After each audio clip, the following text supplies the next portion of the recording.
We shall now proceed to the first official session, the presentation of patents published in 2024. I invite Dr. Seema Sambrani, Head Department of Life Sciences at Somaiya Vidyavihar University, to lead the session. Myself, Dr. Seema Sambrani. I invite Dr. Preeti Rawat Madam to come on the stage, please, to chair the session.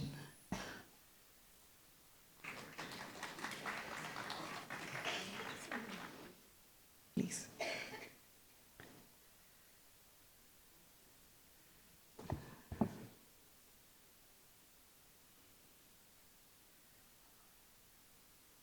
As the convener of IPR cell, I would just like to remind everyone that on February 21, 2022, Somaiya Vidyavihar University proudly inaugurated its intellectual property rights cell. The primary aim of the IPR cell SVU is to cultivate an environment that fosters the creation of intellectual property among our faculty, researchers, and students. By safeguarding inventions and creative works, this initiative wholeheartedly supports faculty and students. The IPR cell at SVU is dedicated to nurturing, safeguarding, managing intellectual property, including patents, copyrights, and trademarks from Somaiya Vidyavihar University. Faculty and students are encouraged to actively engage in IPR filing process across the various fields of arts, humanities, commerce, management, science, medicine, engineering, and technology. Every April 26th, the world celebrates the World Intellectual Property Rights Day, and Somaiya Vidyavihar University also does the same. In today's session, we would be highlighting the patents that have been granted in the calendar year 2024, that is from January 2024 to December 2024. It gives me great pleasure to welcome Dr. Preeti Rawat Madam. We all know that she is the director of FSDC, and we are always getting updated about the various activities that this particular center is doing. So my JRF, Ms. Pranali Patil, would be continuing this particular session. So all the patentees are requested to complete their presentation by 7 minutes. There will be a bell at 7th minute, and 8 minutes is the time that has been given. Yeah. Pranali.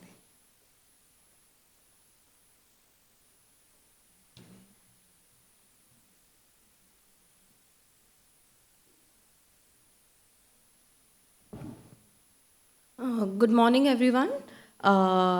Let's start with the patent session. So our first presenter is Dr. S.N.V. Siva Kumar from KJ Somaiya Institute of Management with his patent titled as a method and system for ranking entities using automated input-output model. Sir, we welcome you.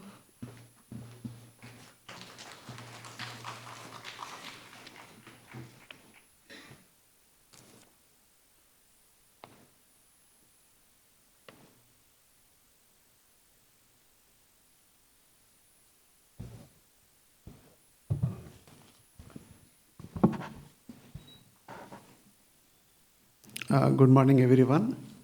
Thank you, ARM 2025 Organizing Committee, for giving me this opportunity. I'll try to remain within the time that is allotted to me, that is 7 minutes. This is a simple presentation relating to the research work that we have been engaged in, which was submitted in 2018, and we received the grant in 2024 February. The background is something like one of the most popular economists of all times, W. Leontief, a German-born Soviet American who was declared mentally insane and was permitted to leave the country during tough times when he was fighting for the rights of his co-faculty members in terms of pay, promotion, those kind of things. So the state was not excited with the kind of active involvement Leontief was in, and he was declared mentally unfit and thrown out from the job and was allowed to leave the country. That gentleman went to United States, did his research work. Late 1940s, he submitted some piece of research which the Nobel Committee has finally understood the importance of that, and he was awarded Nobel in 1973. And more importantly, 4 of his 12 PhD students were also awarded the Nobel. A person who was declared mentally insane, quote unquote. Now, with that, I come to this current brief research presentation. This is based on 3 pillars. One, the core economic theory, wherein there is something known as computable general equilibrium model, CGM, computable general equilibrium model. The second one is mathematics, matrix algebra. And the third one is use of the information technology. And imagine in the 70s, if somebody could use extensively the computers, nothing prevents us, as we have grown in the last 50 odd years to the current levels in terms of capturing some of the data. And what it tries to do is to rank the business firms, organizations, and here, out of my own interest, I have considered business schools in terms of trying to put them in ranking, even though we have so many agencies, public and private, doing the same job. That is the last bullet point that is given on this slide is static announcement. That is, unlike the equity markets, wherein heavy use of information technology is there, every split second, thousands of stocks on a given stock exchange, the values keep changing. That's dynamic. And what we have, the rankings of technical institutions like pharmacy, engineering, management, and so on, is a static. The information is, we all are aware, we are in the education system, it need not be explained. So the regulatory body or a private agency collects some information. They say that these are some categories, A++, A+, or whatever is the category, and that stays there for another 6 to 8 months at least. It doesn't alter, and we are happy with that. Whereas the efforts following this will be a dynamic one. Tons of data, in fact, tons is a small description. Huge data required for every institution, the way they take the inputs from various sources that other slides would talk of. So basically the origin of the idea is dividing a big or a moderate economy into some subsectors. Each sector must produce some input which would be used by other sectors, and a part of the input can be consumed by the same sector also. So if it is a closed economy, that is where there is no international trade participation, the demand for inputs and the supply of inputs is within a framework. 2014 onwards, there is no closed economy in the world. All are open economies with small varying degrees of the trade openness. Some are more open as compared to the others. So if it is a open economy, a sector produces its own output to be used as inputs by the other sectors within the country, as well as based on the international market demand for that resource. And same happens in terms of consumption also by the sectors within our domestic economy. The same logic goes. Now, in terms of the working, the 7 minutes are done? 1 more minute, okay. So this I have just discussed. Let's come to the crux of it. We have this also explained in my description. There are about 3,000 plus business schools with some variations. So the objective is basically to prepare a toolkit in terms of using the information technology, web-based applications with user-friendly interface. And the ranking methodologies will be considering in terms of some of the inputs, which directly I will come to that. And these are the outputs that are expected of these business schools as entities in this example.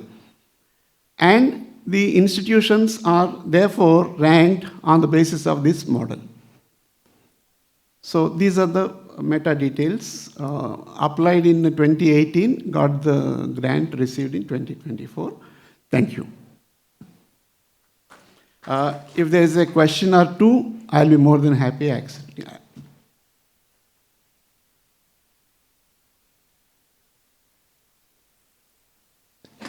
Thank you. Thank you, sir, for sharing your inspiring work. Our next presenter is Dr. Sangeeta Rajesh. I would like to know if ma'am is present here. She's not here. Okay. She has a patent titled Multimodal Alzheimer's Disease Severity Detection and Music Therapy Recommendation System. So we'll call upon our next presenter, that is Dr. Sudarshan Sirsat from KJ Somaiya Institute of Management, with 2 patents, IoT-based blood pressure machine and data science-based device for online shopping reviews and sentiment analysis. We welcome you to the stage, sir. Good morning, everyone. This is the first patent that I'll be presenting. And the title is IoT-based blood pressure machine. The Great Indian Blood Pressure Survey says that almost approximately 30% of Indians are suffering from hypertension. Reasons may be different, but then the statistic says that. And then the age group which is highly impacted is 22 to 44. That means the youngest age group that we are relying on as a country development, they are under the hypertension, and the reason is blood pressure. So can we help them in continuously monitoring and controlling the blood pressure? Because blood pressure can be reason behind many other diseases or healthy.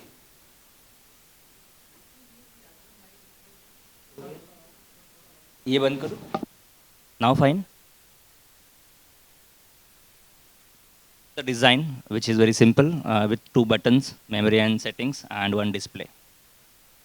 The idea was, can we also include sugar testing in the same device, but because that needs automatic insulin injection, and that was something which is beyond only IoT or engineering. It requires medical expertise as well, so that's why we didn't include it. But there is a sensor which can continuously monitor sugar as well, and then there is a IoT system which can inject the insulin to stabilize the sugar.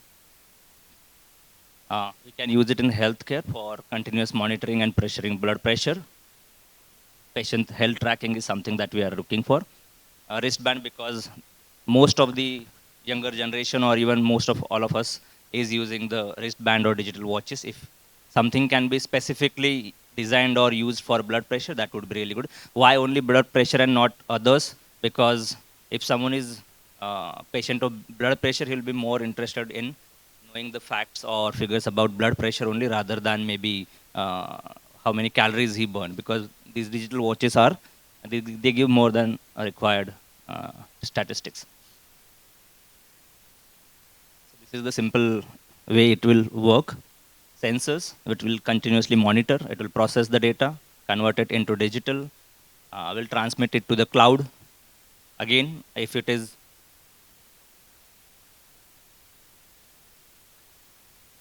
Am I audible?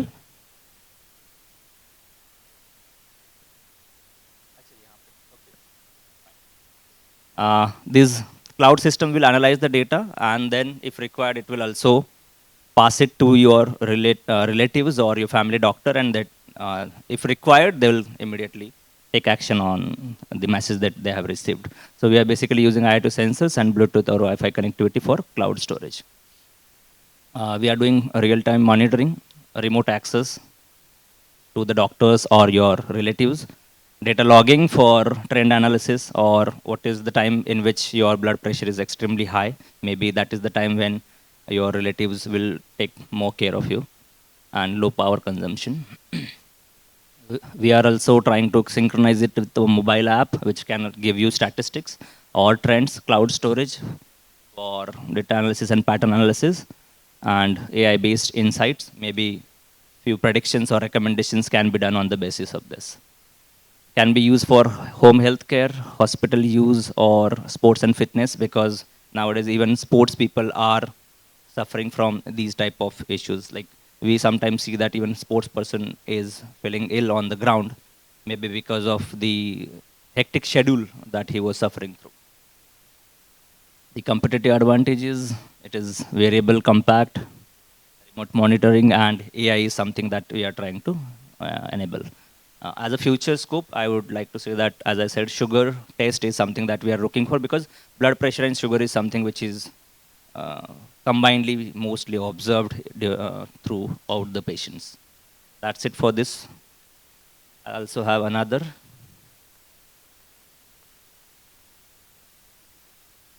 Yes.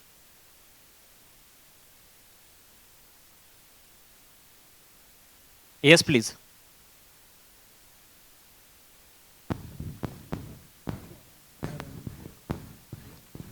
Hello, am I audible? My name is Dr. Anahita. Looking at the wristband, thank you for the invention. But I have a pertinent question. How is your wristband very different from the Apple Watches? Because it has the electrocardiogram, and it has been very successful in detecting a lot of strokes prior to, in patients. So how different is your wristband from it? And how much accuracy can we expect from the blood pressure readings? Because blood pressure tends to fluctuate every minute. So how do you calculate that at what time period you can conclude that this blood pressure is significantly high and some action has to be taken upon it? Thank you. Okay, thank you for the wonderful question. So if you are comparing with any other brands, that was not the idea behind designing this, but obviously we'll have to take into this consideration.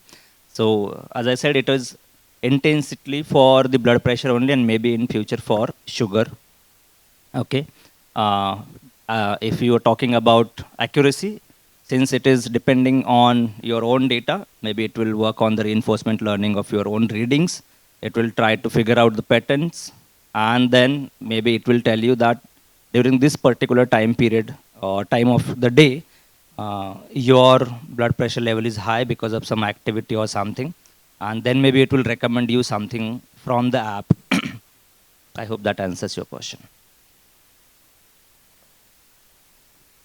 Okay, if there is no question, I'll move to the next. All right.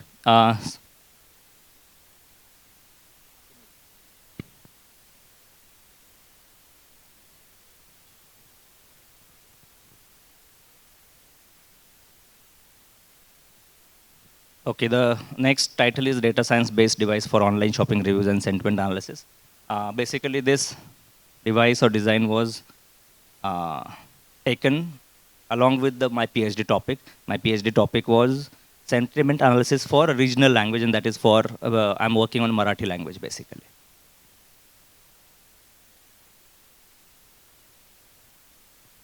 This is the design. There is a refinement, which is not shown here, but it will also have a camera and some input buttons.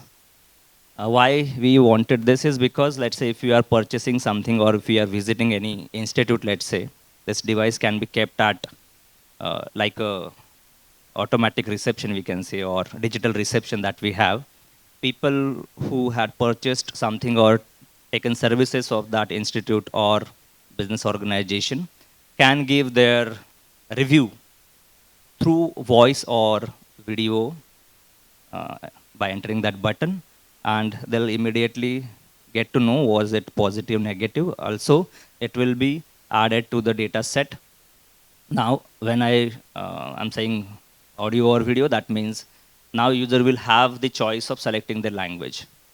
Initially can be English, Hindi, Marathi, and then depending on the geographical area, people may add their own language because it was related to my regional language research. Sentiment analysis, and not only positive, negative, and neutral, but also more than that, maybe someone is really very happy or maybe really upset with the product or services that they have bought. Again, bifurcation can be, let's say if it is a lifestyle or any other outlet which has more than one brand products or services, individual may use their own device, or lifestyle as one can use their own device for understanding the sentiments of their user right before they leave the organization or the premise. We wanted to keep the interactive chaos. Real-time processing is like, you must have seen many videos or LinkedIn posts wherein they show that if someone is talking, let's say, and dynamically and on runtime, they're showing it is like positive, someone is happy, negative, that kind of analysis that we want to provide. NLP is mainly for sentiment analysis and majorly for regional language rather than English, because English is already there and much of work is done on that. Cloud connectivity is for mainly data processing. These are the steps. Here we have mentioned only positive, neutral, and negative, but I'm working on more than 10 sentiments on a regional language. So once it will be done, the data set will be available online, and then anyone for their regional language can use this model.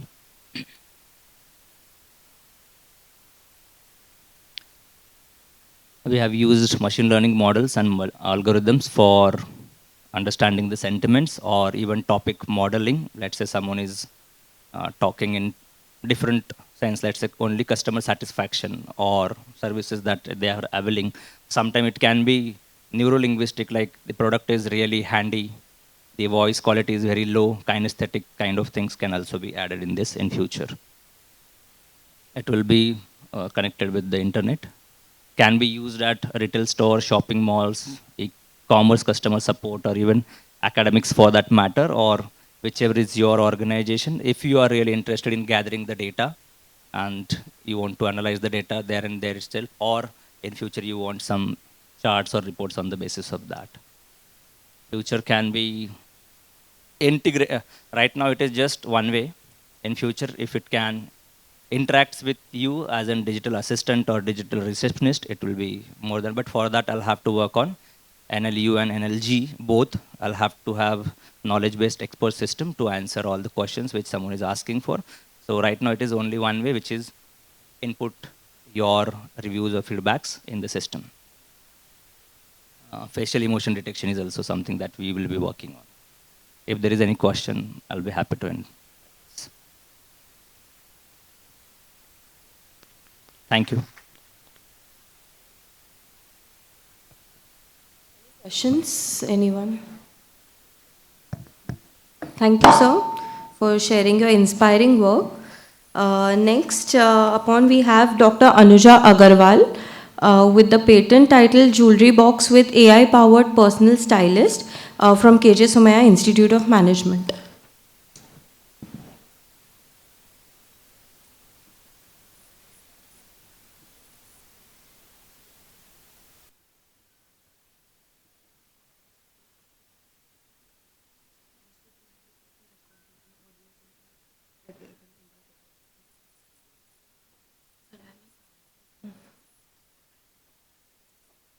Good morning, everybody. I'm Anuja Agarwal, and the problem that I was essentially trying to solve is वो घर की कहानी, whenever we are going out for a party as a family, there is always this tussle between the husband and a wife, because wife takes a very long time to get ready and the husband is perpetually waiting, and exiting at that time for a party is always very annoying experience. So when I did my ethnographic research to find out why this happens, one of the major reasons that came up was that women take a lot of time in trying to match the jewelry with their apparels. Either they can, most of the time, you'll select the apparel pehle select kar lete hain, but jewelry is mostly last minute, right? And because it's last minute, you find it very difficult to match, mix and match. Taking that as the problem statement, and I'm a design thinker, so all my research starts with the problem or the pain point in society. With that pain point or problem, I began researching. And when the research came up like that it is, what is required is sort of matchmaking between jewelry that you possess and apparels that you possess in your cupboards or wardrobes. But the matchmaking should not be local. The matchmaking has to come from what is available on Google. So what is trending? So the whole idea came up to say that we need to have an app, maybe an application, where it selects the jewelry which is there in your personal jewelry box with some details about it, including the image. And through that image, it goes and scrapes the Google or scrapes the internet to find out how many influencers or how many models are actually using this similar type of jewelry. And once you get into influencers or celebrities who have more than, say, 50,000 likes on that, what is the apparel that they have matched with this jewelry?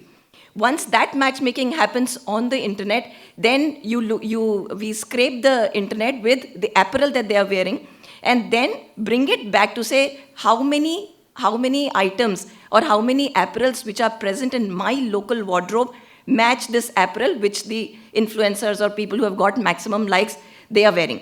So basically, so it's back to local. So your local jewelry match with local apparel, but the matchmaking does not happen because of you or your thoughts, but it happens on the basis of the patterns which are emerging on the internet, right? So that was the solution that I wanted to bring out. So while the program and the soul of this is still in the making, but meanwhile, what we realized is that we need, even to make this matchmaking happen, you need to have a jewelry box which will have the capabilities, so that even without actually picking out the jewelry box, your decision of this can happen online or on your mobile phone, which saves a lot of time, because you could be traveling in your car or in the train, and you can do the decision making. As soon as the decision making is done, you come home, you go to this jewelry box that you see. I'll show you some larger pictures. And with the two-factor authentication of biometric as well as face recognition, you already have selected the QR code of the jewelry that you have kept in this jewelry box. And with that QR code, the moment you show it on the screen, that unlocks itself, and you are able to pick out your jewelry from that box. As you can see, each jewelry is kept in boxes, and each box has a QR code on top. So it saves a lot of time, and not only saves a lot of time, it saves a lot of hassle, because many times you would have seen when we pick out a jewelry, kuch na kuch gir jata hai. Yeah, kuch na kuch, there's something that falls off or something gets mixed up. In this case, because each one of them is uniquely identified with that QR code, and I've also used that behind the QR code, it's not just the description of the jewelry, it has all the description of when was it purchased, what are the carat, what is the grammage, what was that price point at that point in time, and so on. So whatever information which typically you receive on the bill when you purchase the jewelry, all that information is hidden behind the QR code. Sorry. So that's a jewelry box that I have sort of created, and I've got a design patent on it. These are the different views, the front view, this back view. So I also envisage it to have a solar powered this thing, so that whenever there's need, you can always get it solar powered. This is the top view. So as you can see, there are 3 layers: layer 1, layer 2, and layer 3. Layer 1 is for smaller ones, the necklaces and all. Layer 2 is for rings, and layer 3 is for bangles and so on. And That's the patent, that's the design, and that's why it's called the smart jewelry box with AI-powered personal stylist. What are the technical specifications? It has a lot of features, and there's a lot of detailing on what actually goes in the box itself, right from the metal to the seating space of the LED, because it has two-factor authentication. I was also very conscious that because we are dealing with jewelry, it has to be very secure. People should not, when we are scraping the web and we are trying to match the image, I was very, very conscious that my personal jewelry should not, people outside or the hackers should not get to know that these are my jewelry. So I have done these security checks, by the way of which my actual jewelry's virtual avatar only will start getting matched and stuff, right? So there's a different technical specifications, not only the QR codes, USBs, etc. Some LED touch panels. These are all very details of each and every element that has gone into designing and implementing the jewelry box. But let me say this, the soul of this jewelry box still remains to be the program. I'm still in the process of, so in India, we can't take the patent on the algorithm, but I'm trying to do this. I'm trying to find ways and means where I will tie it up and go for a second patent on this, which will be a utility patent once my soul of my jewelry box is ready. Thank you. Any questions? Anybody interested in buying this jewelry box once I make it happen? Oh, sure. The estimated price is going to be a little higher. Currently, between 18 to 20,000. Yeah, that's all, because the rest of it is all cloud, right? Cloud-based and powered. So actual banane mein 18 se 20,000 when it goes into mass production. But initially for the prototype, I'm still clocking on 45 to 50,000. But when it goes into mass production, then it will be anywhere between 18 to 20.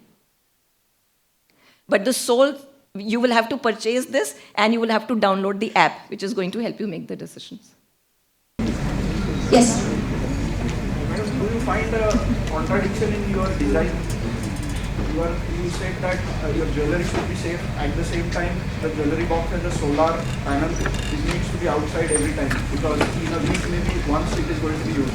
So to keep it charged, maybe we need to keep it outside. Yeah. Thank you so much. I had actually thought about that, and I think one of the essentials thing that came in was when you are keeping it inside, you will always have to keep it power, the power has to be on. Wo karna nahi tha. And therefore, one of the scientists suggested that you can actually have a stored power and you can do it solar powered, so that time to time, in any case, ek baar to aap nikalenge na when you have to take out the jewelry, so that time if you can get it charged, powered, and put it back. That's the reason.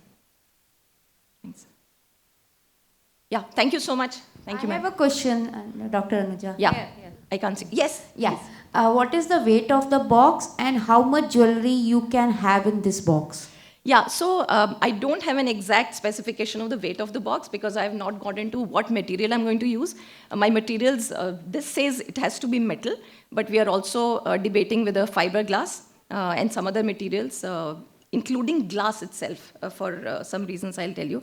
But the amount of jewelry, this one is planned for 9 sets because it's a 9x9 matrix. So 9 set, which means jo hum set pura pehante hain. And it has about 15 bangles. And chote ke liye to there are about 30 boxes for small. Earrings and rings. That's how it is. Thank you. Thank you, ma'am. Thank you, ma'am, for sharing your significant innovation. Our next presentation is a collaborative effort of SK Somaiya College and KJ Somaiya Institute of Management, Dr. Harshali Patil, Dr. Vinayak Taide, Dr. Kranti Jamdade, Dr. Seema Purohit, and Rinkesh Kurkure. They have 2 patents, an integrated biometric performance and wellness assessment treadmill system, and solar-powered treadmill integrated with performance and wellness assessment biometric system.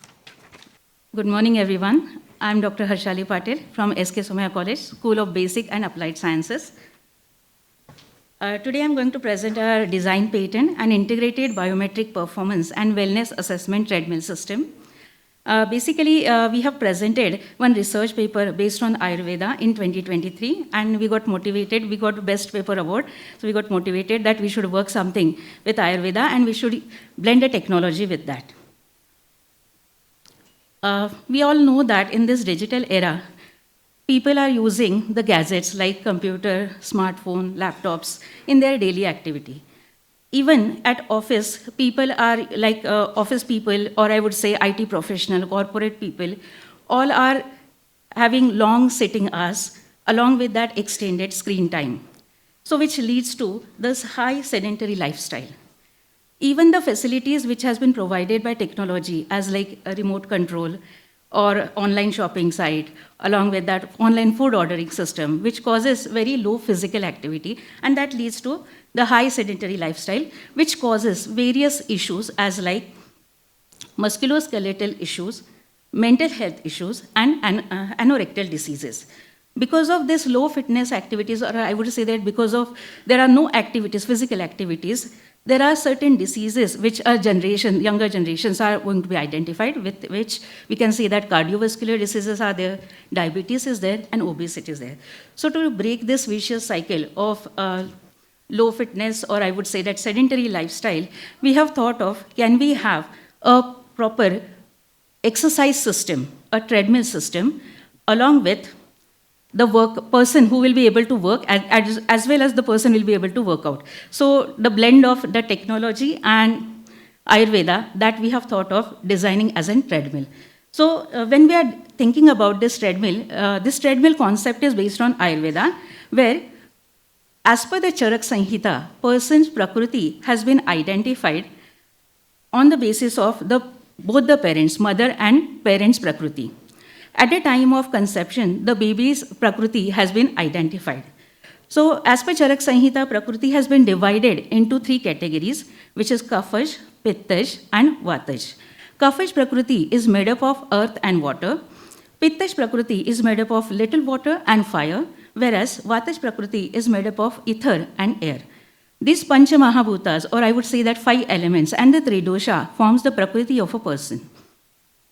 To identify every human being's trait, we have categorized physical, physiological, and psychological traits.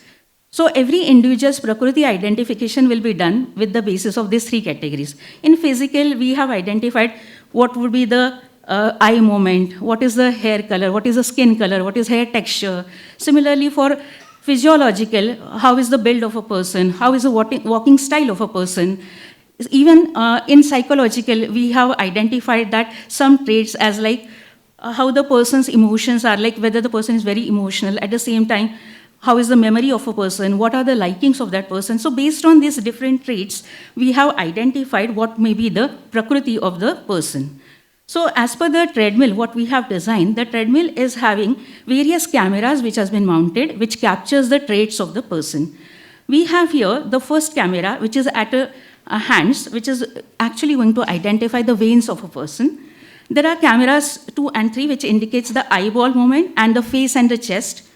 The 4th camera is for hair texture identification. And at the top, there is 5th camera, which is going to identify the walking style of a person. So basically, the fitness parameters such as the step length of a person, chest expansion, walking parameters, all these has been identified with the help of these cameras which are mounted on the treadmill. Then we have a foldable and concealed seats which has been mounted in the treadmill so that if anyone wants to sit and exercise, that facility also been provided here. Along with these cameras, we have ultrasonic sensors which has been mounted at the top, which calculate height of a person. With that, we have laser-based glucose monitoring system, which will identify the glucose level of a person. There are Wi-Fi antennas to provide the internet connection. There are various device controllers, which has been used for adjusting the speed. At the same time, some safety lock systems also been implemented with this treadmill. For battery purpose, we have 2.5 horsepower commercial brushless DC motor we have used so that the acceleration and deceleration can be smoothly handled with the help of this DC motor. At bottom, there is weight sensor, which will help us to identify what is the weight of the person who is performing activities on the treadmill. At the bottom, you can see that there are various communication and connectivity ports we have added, which indicates wireless, Bluetooth, USB, mini, micro, C-type, and there are printer ports, so that any person's vital information, if you want to print, or any person's report you want to get, so that can be connected with this port. Voltage stabilizers we have used, which ensures the stable power supply, and lithium-ion battery we have used for the power supply. At the right-hand side, you can see there is handle and straps, which are designed for integrated sensors, which enables real-time monitoring of certain vital signs such as pulse rate, blood pressure. Along with that, there are SpO2, while exhaling, how much of the carbon dioxide has been released, what is the pH level of a sweat. All these parameters we are going to identify as a vital sign. At the bottom, there is a rubber cushion layer, which will give you a steady representation for this treadmill. And there is a real-time weather monitoring system, which will help us to capture certain parameters like wind speed, carbon dioxide, solar radiations, nitrogen dioxide, and sulfur dioxide information. This is a front and a rear view of a treadmill, where at the rear view, you can see for dumbbells and accessories, the glass door has been made. So this can also be used for storing your accessories. This is a top view of a treadmill, and these are the left and the right view, which indicates there is a counterweight box which gives us steady features to this treadmill. We have biometric system which will help us to capture certain parameters as thumb impression, face recognition, monitoring sensor, cameras, and ultrasonic sensor. And there is electronic control system. This is all the specification of our treadmill design, and we are working on the utility of it now. Thank you.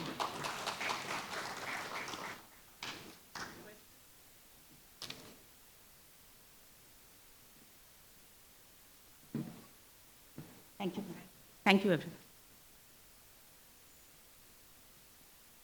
Thank you, ma'am, for sharing your inspiring work.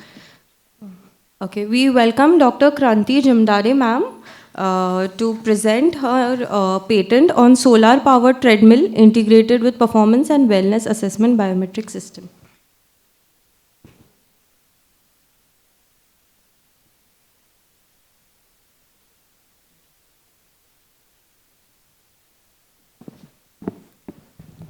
Yeah, good morning all. Yes. Yeah, this is the continuation of whatever Harshali ma'am explained, and she explained very well. Yeah, when we register our design patent just now without solar panel, which is explained by our Harshali madam, so we were just discussing on that. And during that brainstorming session, one idea came to in our mind that why not to go for some eco-friendly some inventions. So from that, this concept came in our mind, and we thought why not to place some biometric, or we can say some solar panel on it. So this is our same, this is the continuation of the same, I can say, innovation upon which we were working. So if you see over here, this is the eco-friendly design with which we came up, which will reduce the carbon emission or carbon footprint, and it is also having a lithium-ion battery for energy backup. Now, if you see, this is the top view and the bottom view. So from top view, you will come to know that solar panel is over here, which is mounted. This here, we have implemented weather station, which will help us to know how much is the carbon dioxide present in the environment, how much the oxygen is present, what is the relative humidity over there. So this will be captured through this weather station. Yeah. Now, yeah, so not lot much remaining for me to say, but yeah, future, I can discuss over here a little bit future progress.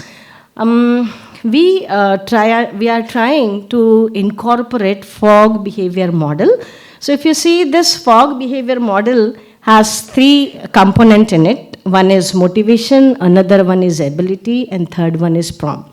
Generally, this is the human tendency that whenever we purchase a new item or new machine, we initial 15-20 days or 1 month, what we do the work rigorously or we use it happily. But after this period, when this period passes on, we lose our interest. So we thought, why not to give such capability, add such capability to our treadmill so that we can motivate people. And for this, we are trying to incorporate this fog behavior model. So first is motivation. Under motivation, we are trying to display some kind of technology we are going to use. For example, as Harshali ma'am explained, that in that treadmill we have such screen, one screen. So on that screen we can display the videos which are liked by certain kind of Prakriti person. That means, see, this machine is going to understand the Prakriti of the person.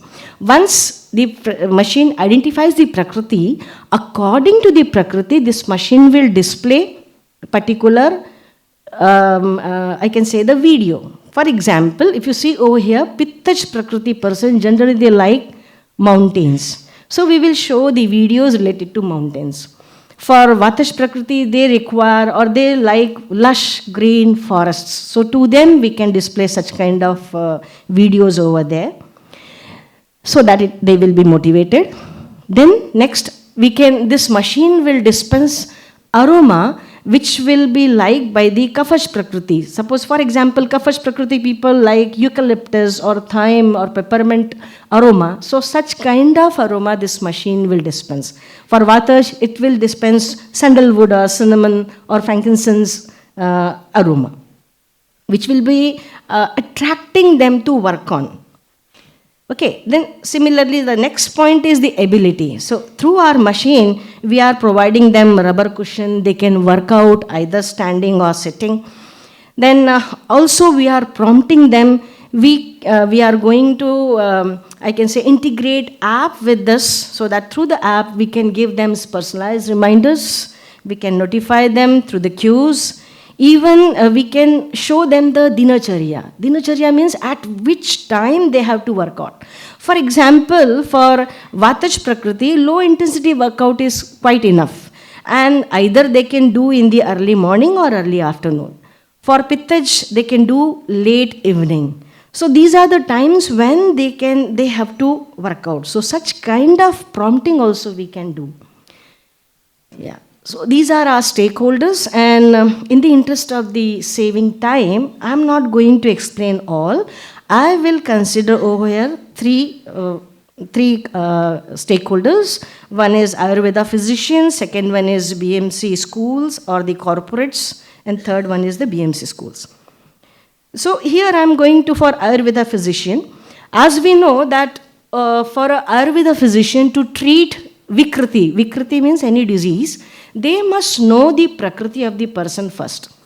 So every Ayurveda physician requires at least 40 to 45 minutes to understand the Prakriti of the person.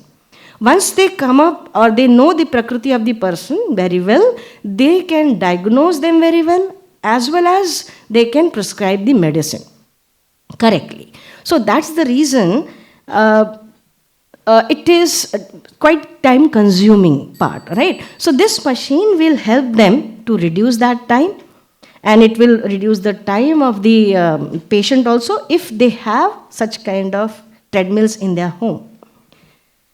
The next one is for those corporates who are focusing on the health and fitness of their employees, they can also mount these treadmills so that people can attend their meetings, they will do their work, and simultaneously they can work out. And the last one is BMC schools. We know that our BMC schools are providing breakfast and lunch to the students. So if such kind of machines are mounted in the schools, and we come to know about the prakriti of the student, we can provide them the food based on that, which will help us so that our country will be healthier country, our new generation will be healthier generation. Thank you.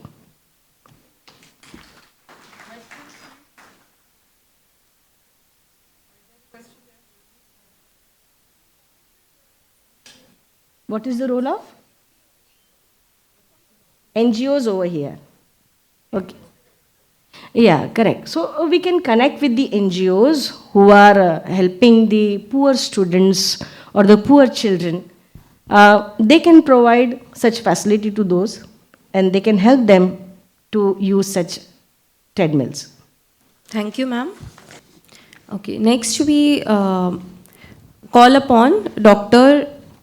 Kiran Ajit Rao with his team, Dr. Shastri Pratap, Ms. Purnima Chandrasekhar and Ms. Archana Deshpande from Somaiya School of Engineering with the patent titled High Gain Compact Size Circular Polarized RFID Microstrip Antenna. Okay.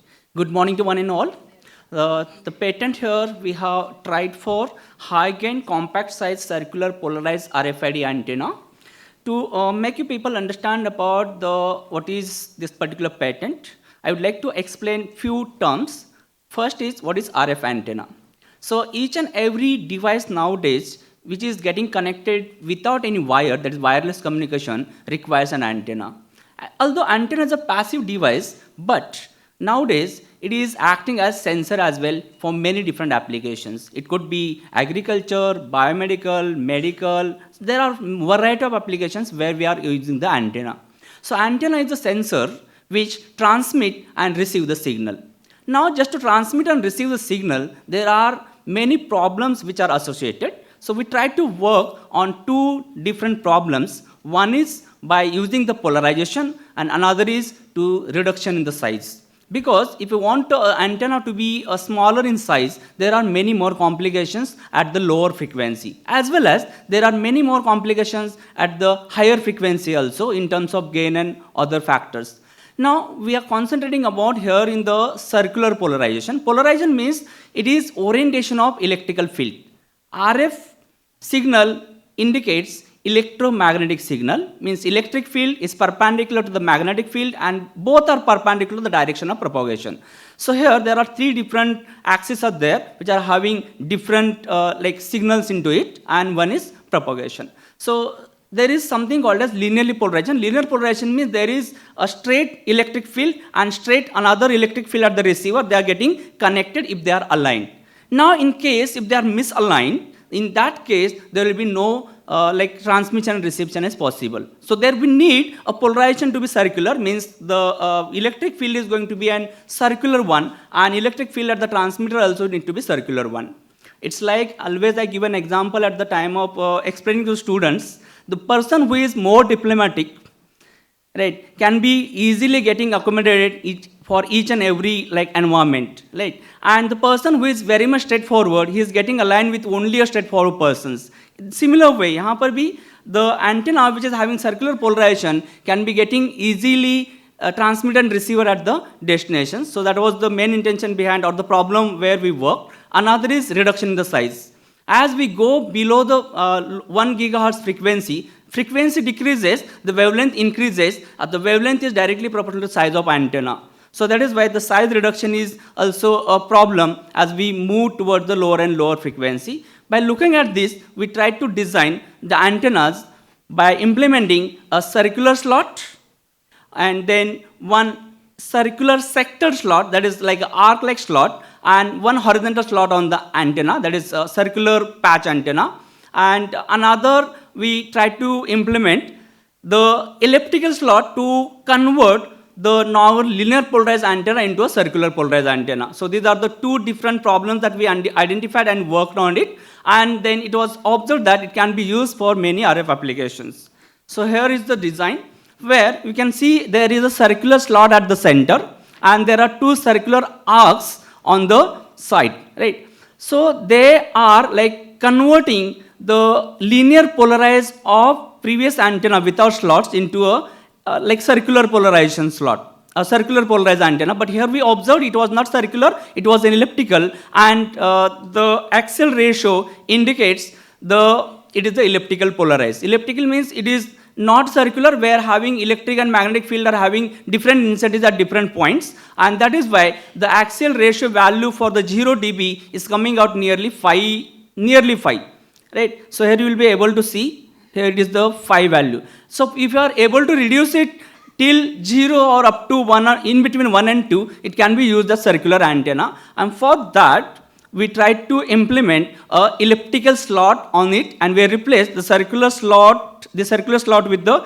elliptical slot, and that made the elliptical circular polarization to change into now a circular polarization. So here the axial ratio indicates the value is in between 1 and 2, right? Based on this, we have claimed the linear polarization can be now converted into a circular polarized antenna. It can be used for a variety of applications. There are applications were mentioned.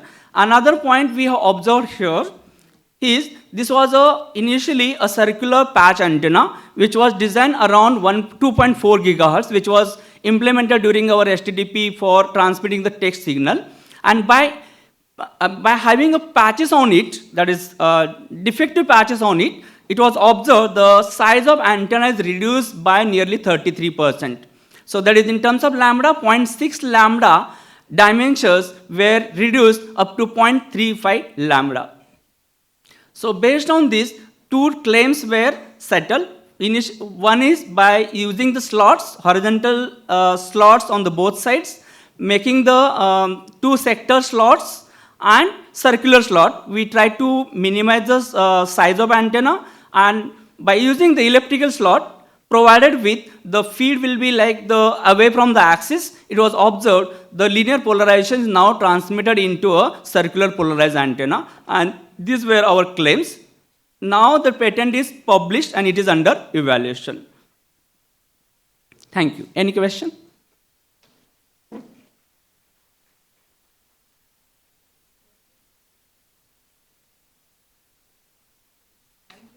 Thank you, sir.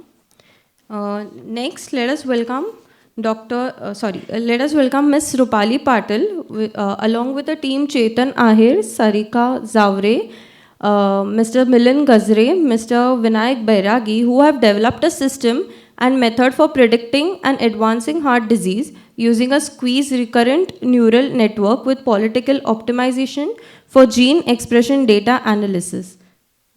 Good morning, everyone. This patent introduces a AI-driven system for predicting advancing heart diseases. So now what the various patents we were talking about are majorly talking about the healthcare.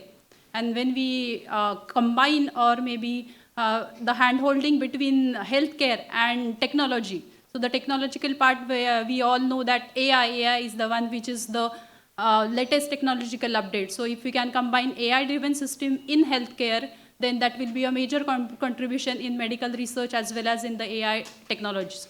So basically this patent is introducing AI-driven system for predicting advances heart diseases.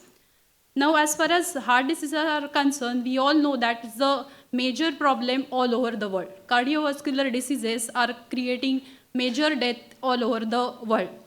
Now, because of that, there are multiple technologies are already tried out, detection of the early diseases, detection of the early heart diseases, but that was based upon the telemetric signals like ECG, EEG, based on blood pressure and so on. But these telemetric signals requires the authentication by the cardiologist, because these signals are continuously changing. If you go to the cardiologist, then also they say that the ECG which is taken now at this instant and the ECG which is taken after 5 minutes is forget about 5 minutes, the next second, it's the difference. So the prediction based on telemetric signals is creating problems for diagnostic. Though we are integrating AI with detection of the early detection of the cardiovascular diseases, the telemetric signals creating problem because there has to be proper medication with the cardiologist and proper help from the cardiologist. So this patent is talking about the gene expression data analysis. So gene expression omnibus is the data analysis which is talking about the activities of genes in the biological sample. Whatever all activities are going on in the body, they are monitored continuously. So it's a time series data, and that continuous time series data, which is nothing but the genetical activity of each and every biological sample. So it is collected from different patients, and then that data is used for prediction. Now when the right data is given for the AI algorithm are so smart that they are able to have the early detection of the cardiovascular diseases. So the AI system, what is introduced in this system, in this patent, is nothing but it first takes the gene expression data, which is the GO, that is gene expression omnibus. Now this data is the high dimensional data because it's continuously monitoring the activity level of the genes. It's a numerical data, but it's the high dimensional data, where it's having the genetical activities, it's having biomarkers, it's having each and every term which is happening inside the body. So it's the high dimensional data. Now to handle this high dimensional data, we are supposed to have such a system which should take care of high dimensional. Then again, the data is so noisy that we should have the different technology which will reduce the dimension, which will reduce the noise levels and make the data correctly available for the different AI model. So the model or the system what is being proposed here, the pre-processing is done with the Yeo-Johnson transformation, then feature fusion, because the geo data is, as I talked about, is the high dimensional data. So to have the correct features extracted from thousands, hundreds of features what we are having is the feature fusion. Now when the correct features are extracted, that is given to the deep learning model. Now the deep learning model here again is the hybrid deep learning model with the squeeze recurrent neural network, and the optimization is done using the political deep hunting optimization, and finally the early detection of the cardiovascular diseases. So as the patent is talking about the AI-driven system, each and every block which is responsible for handling this geo data is very much important. So when we talk about the Yeo-Johnson transformation, it is basically used to handle the skewness in the data, because the data is so skewed, so noisy. To handle such skewness, Yeo-Johnson's is the best statistical method to handle such skewed data and the noisy data. Then the next is the feature fusion, to reduce dimensions for the high dimensional data, to extract the correct dimension from the geo analysis. The feature fusion is done using the Laurentization. Laurentization, again, as it is the system, as is the approach, there are multiple approaches available, but Laurentization is the one which is giving the correct dimensionally reduction for the high dimensional data. And then once we got the correct features extracted from the signal, then we can give it to the deep learning model, which is the squeeze recurrent neural network. Recurrent neural network is better because it's the deep learning model, and again if you are adding with the squeeze neural network, then that will give more feature related extraction for the given problem. Then again, optimization is done using the political deep hunting optimization, and it integrates with the DHO, that's deer hunting optimization. So these are the best optimizers which are being used for developing the best results for the given AI model. Advantage of this invention, as it is integrating the AI with the healthcare, and as far as cardiovascular is concerned, instead of going for the telemeter signal, it is using the gene expression data. That the gene expression data is handled by NCBI, National Center for Biotechnology Informatics.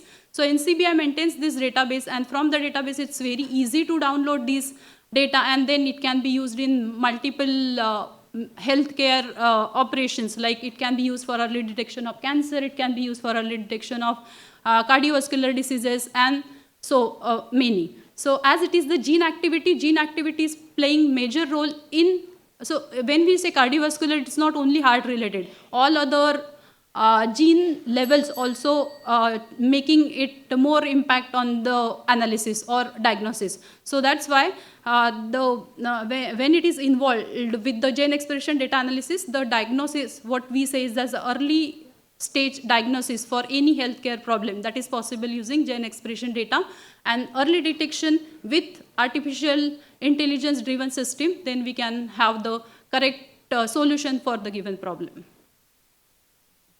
Thank you.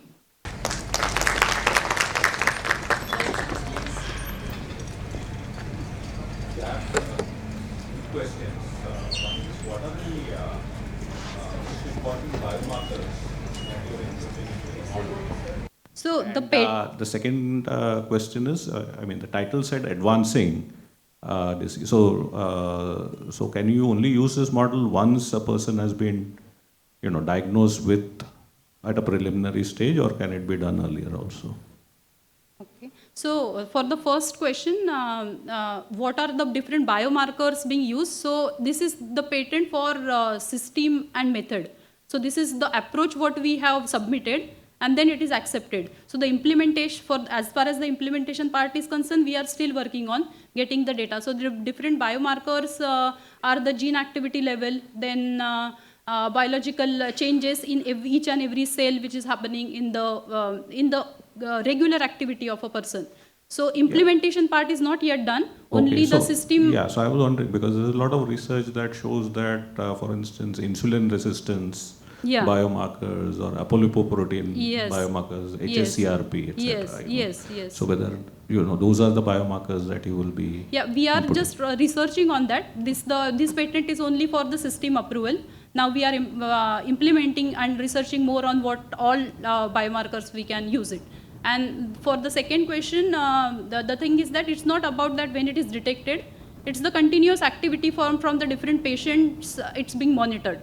So NCBI is just monitoring all the gene activity for every person, whether it is diagnosis or whether it is not. So that data is there.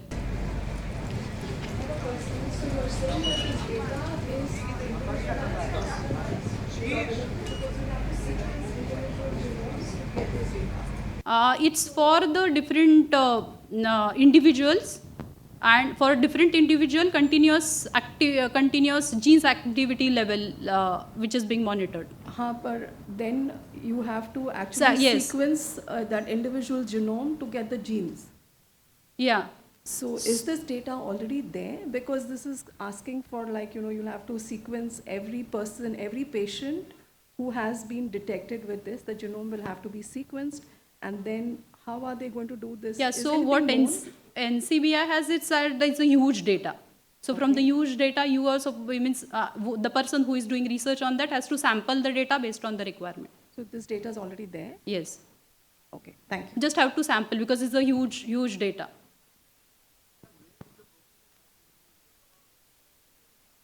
It's local.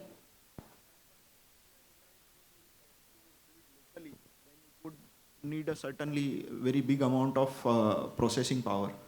Yeah, processing power obviously, because as it's the AI driven system, the processing power has to be high. We need to have the GPUs and the high end processors for processing such high dimensional data.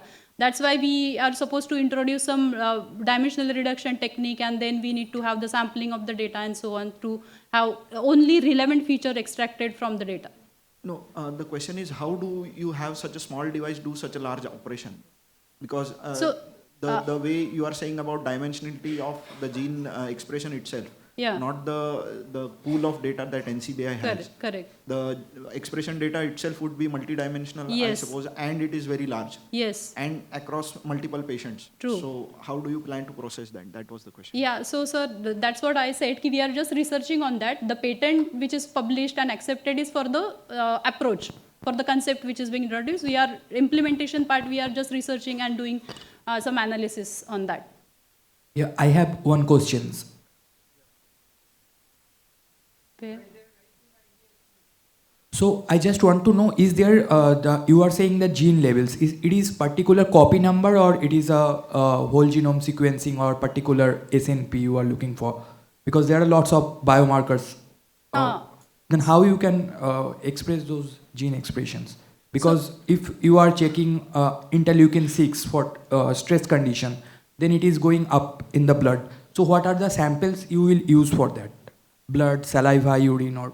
Yes, sir. That's what the answer is that we are still researching on that. The NCBI data is huge, as sir talked about. It's the high dimensional data, multi-dimensional data. There are so many samples available for maybe your blood sugar level, your stress level, your everything. All the simple activity, even when I move my arm, there is some gene activity which are happening. So all those activities are again being monitored. So it's the high dimensional, multi-dimensional data.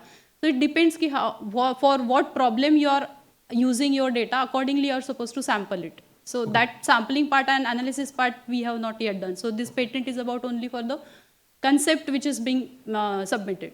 Oh, thank you. Thank you.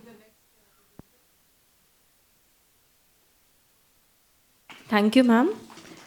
Next, we have Dr. Kashinath Patil from Somaiya School of Engineering with fascinating contribution to research. He is a holder of 4 patents with two teams.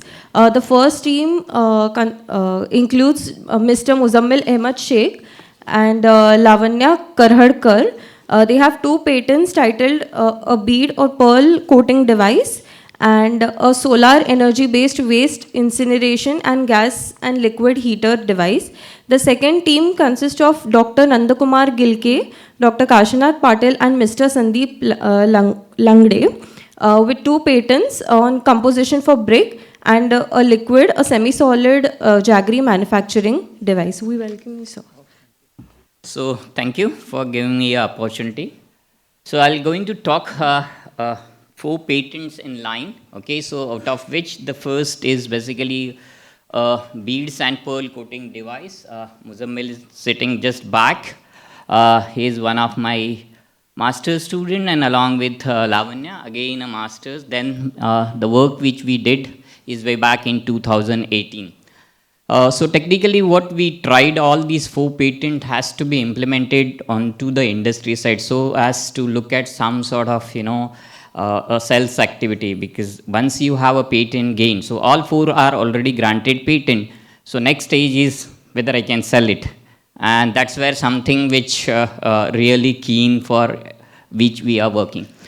So all of us are very well aware of, pearls had natural pearls and you have artificial pearls, and natural pearls, obviously, everybody cannot afford. So you have a lot of artificial glass, then you have plastics and so many other stuff is available. And you want to have very glossy and a fancy kind of stuffs to be created out of this thing. So there are a lot of techniques and technologies available. These are very small scale industry, and the finance is the biggest issue for them. So what we worked upon is, the current issue is traditionally these pearl beads has, paint, and you coat with different sort of, enamels, paints and other stuff onto a glass. Glass has altogether a different weight. Plastic, you have altogether different weight. You have ceramic, altogether different weight. And then for everything, you need a different technology. So what we created, so technically speaking, being a mechanical engineer, there are 3 processes to be happen. One is coating, then a drying, and a finishing. So that has to go in a one go. If I can able to mimic this sort of process in a one go, so what right now current challenge is, it's a skill, it required art for this particular thing. So you need a person who is skilled of that particular. If he has not, there is a lot of rework, and once it's rework happen, it just goes waste. So a lot of resampling, rework happening, and it depends on the everybody's skill. So what we want, we just want to get rid of this particular thing and enable the people to scale, produce in a large scale, so as you can sell it at cheaper rate. So that is what we wish to. So what we started looking at, so these are some of the objectives we want. The device or the whole system has to do it, it's in one go. So it's a dyeing, drying as well as finishing. So it goes in a one stage. So what we had thought of is a device which of this kind. I'll show you a probably demonstration of this particular device. So you have a kind of a mixing, and then we all mechanical engineers are very aware of about fluidization. So when you have a fluidization happen, there is no abrasion happening. The particle is in air, object is in air, and we spray the color, and then we put it temperature such that the volatiles goes in a one stage, one process itself. So this is what whole it's look like a cement mixture, but it doesn't. So it's a fluidizer wherein you have a hot water system. That 40 is hot water, it's a blower. And here inside it's a fluidization velocity. So you need to evaluate, suppose if I had a glass, weights are different for, let's have a 3 millimeter pearl, you have 6 millimeter pearl, 8 millimeter pearl, depends on that. The fluidization change, and you need to look at what rotation and what speed which you want. So this is what the actual machine which we developed, and probably if I can run, if it's work, great. If doesn't work, maybe you can meet me. Yeah. Okay, I could have better to show you some sort of actual working of this particular patent at a factory site, so as you could see, because seeing is believing, so that's what I felt is. So this is whole device, a journey of preparation of a device, and the final product which you can see in a one go. You can have a 25 kg of pearls could be processed within 10 minutes. Okay, and that's the speed. So earlier you have 10 kg of pearls to be processed required almost 2 hours of processing time, has curtailed down from. And we being talking to one of the industry which the Muzammil, Dr. Lukman is also sitting by here to sell a potential buyer for this particular technology. So if we just looked at, so we reduced the time from 55 minutes for just for coating and then drying another 1 hour, reduced to 15 minutes. Whole process has reduced to 15 minutes. The whole instrument we prepared by just around spending 2.5 lakhs along with the GST. The payback is quite low, and if we have a mass scale production, probably we could have, cost could be further reduced. So, so this is just looking for further, that is tech transfer for this given patent which we had. So we have moved little ahead on this ladder. So anything, so that's a thank you. That's the first patent which I had. Yeah. So any questions? If you want, I can. Otherwise, I'll just go for a second. So sorry, I'll just going to bore you another couple of things quickly. So let me put again the second one along with the same pair, so that, so, hey, what happened? Why it takes so long?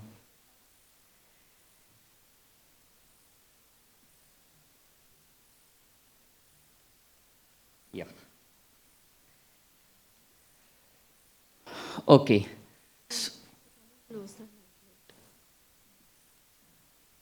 Oh, is it? Oh. Okay. Yeah. So this second patent which we worked upon, and yet we don't saw any buyer till now, but we wish this has to be also, sell to some companies. So basically what we are trying is, we are trying to create a self-incineration device, so we don't need to ignite the things, and whatever heat by process, because anyway any incineration which you do, you can ultimately generate some sort of heat resource, that is the energy. And so we are trying to, again the whole idea start with, we are working with one of the textile industry, and the textile industry have a lot of cotton waste, and it creates a lot of problem when they burn. Incineration is biggest challenge for this cotton industry. And these industry required basically hot water for their processing at times and hot air for their drying purpose. So these have a dual utility system required. So again, thanks to Muzammil, who is sitting, back end, and Lavanya working on some of the companies. Both are MTech student then. So with these two MTech student, we had 4 patents along with. Okay, so what is the challenge is, traditionally, it's any incineration, whatever you look at, it's a fuel fired. Okay, it's being fuel required. So what I tried is, see, anything which comes is for incineration, which is biomass or a plastic or something, it has its own calorific value. So first you drive out some sort of moisture out of it. And because of the solar concentrator systems, what you can generate enough high temperature so as incineration happens. And if it's incineration happens, what happened? We had a heat energy generation. So what we worked upon is, that industry have almost 1 ton of cotton waste every day, and they want to burn it out. And if you just don't burn it out, it just throw it in indiscriminately everywhere, and it's all that cotton goes here and there.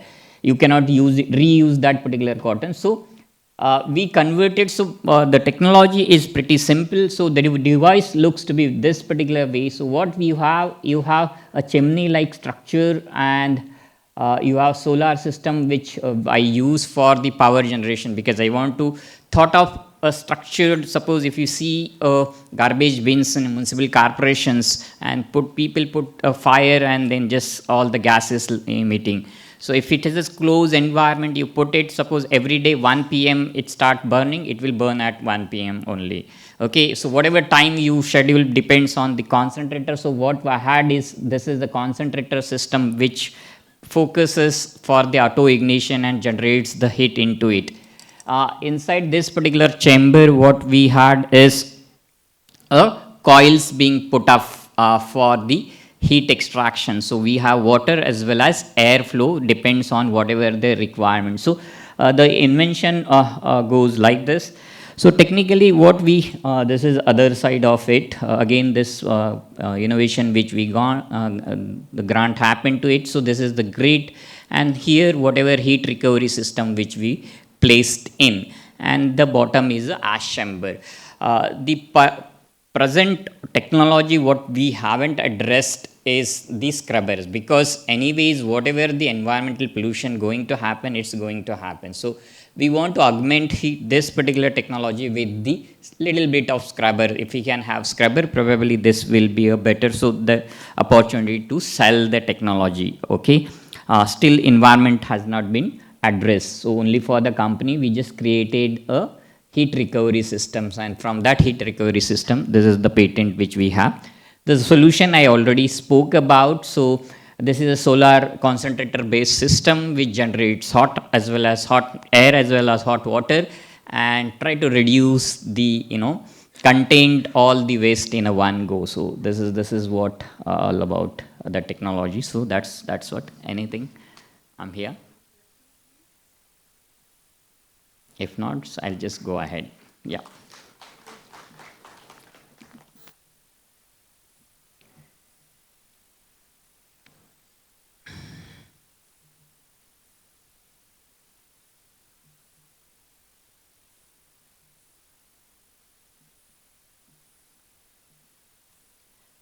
Yeah, so this is third in that line. And again, so what we tried here is, we all are aware of about jaggery or something called as gur. And what is the conventional sugar making or jaggery making process? We typically evaporate the water from the juice. What is the percentage of sucrose or sugar into juice? 12%. So what is you are evaporating? 88%. So technically what the product is just a 12%, and 88% is a water which you need to move out. So can I just recover all that water which we are evaporating with complete different technology? So the whole discussion goes, so the Dr. Gilkey and myself is the guide for the Ganesh Katale, who is our PhD research scholar. So along with him, we developed two different technologies for the preparation of a jaggery on a similar philosophy or a principle to recover 100% mass balance. So I have a 12% sucrose recovered as a jaggery and 88% water as a ice. So I converted in a reverse of so conventional process. Now, if you just looked at, if I had one basic underlying principle which I worked upon is, if I want to have 1 liter of water to be evaporated, latent heat of evaporation is around 2255 kilojoules per kg. So that much is the energy I need to push to just get rid of this water.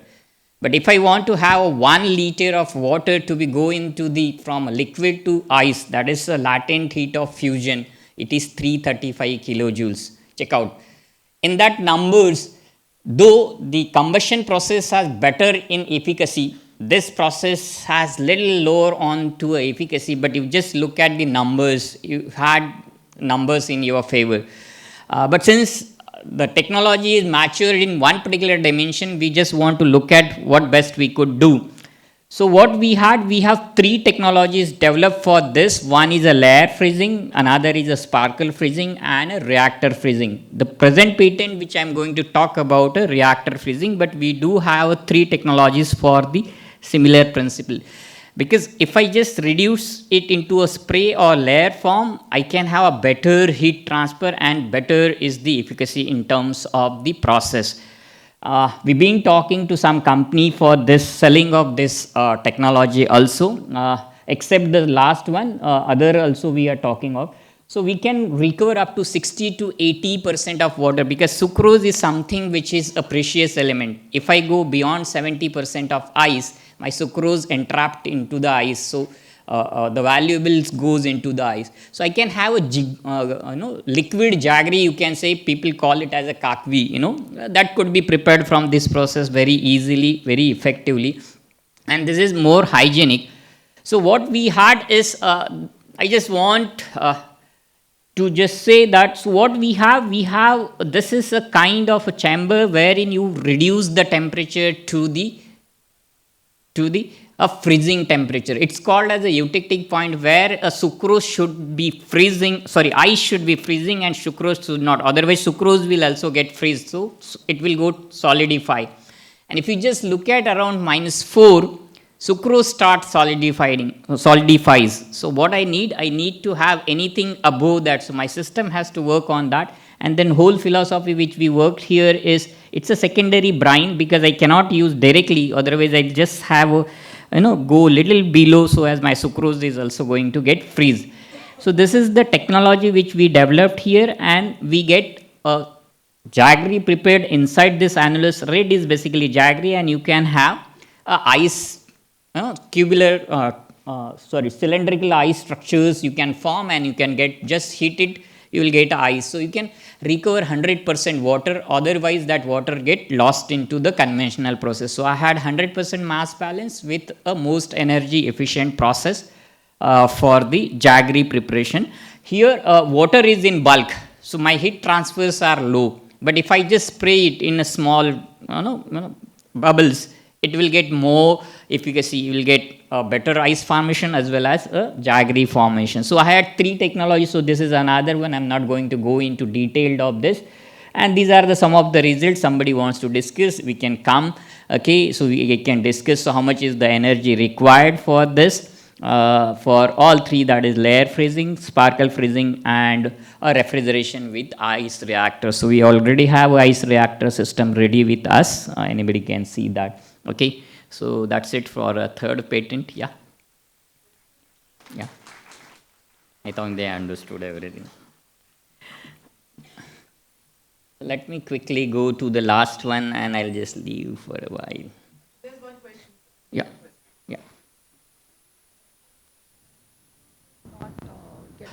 It's pretty simple, ma'am. I had an ice prepared. What you can do it? You evaporate ice, because you want to cross-verify there should not be any sucrose entrapment. So what we create, so we had ice prepared. We taken that ice and evaporate all the things. Because sucrose, if you start evaporation, whatever sucrose is going to come, it will going to get there. So if mass is available after evaporation of ice, we just cross-verified, because what I thought of the end of the day, what I am thinking is, can I get 88% of ice? Shall I? Because then the process is ideal process. So 12% is sucrose and 88. But the moment I cross over around 65 to 70% of ice, there is 2 to 3% of entrapment of a sucrose. So I say that this process will be better for up to 60% of ice extraction. So you can extract 60% of water, and therefore I said it's not jaggery, I said it's a liquid jaggery, because there is water available into it. Yeah. Thank you.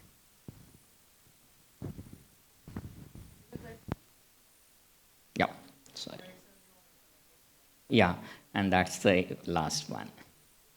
Yeah, again, it's the same group, myself and Dr. Gilke.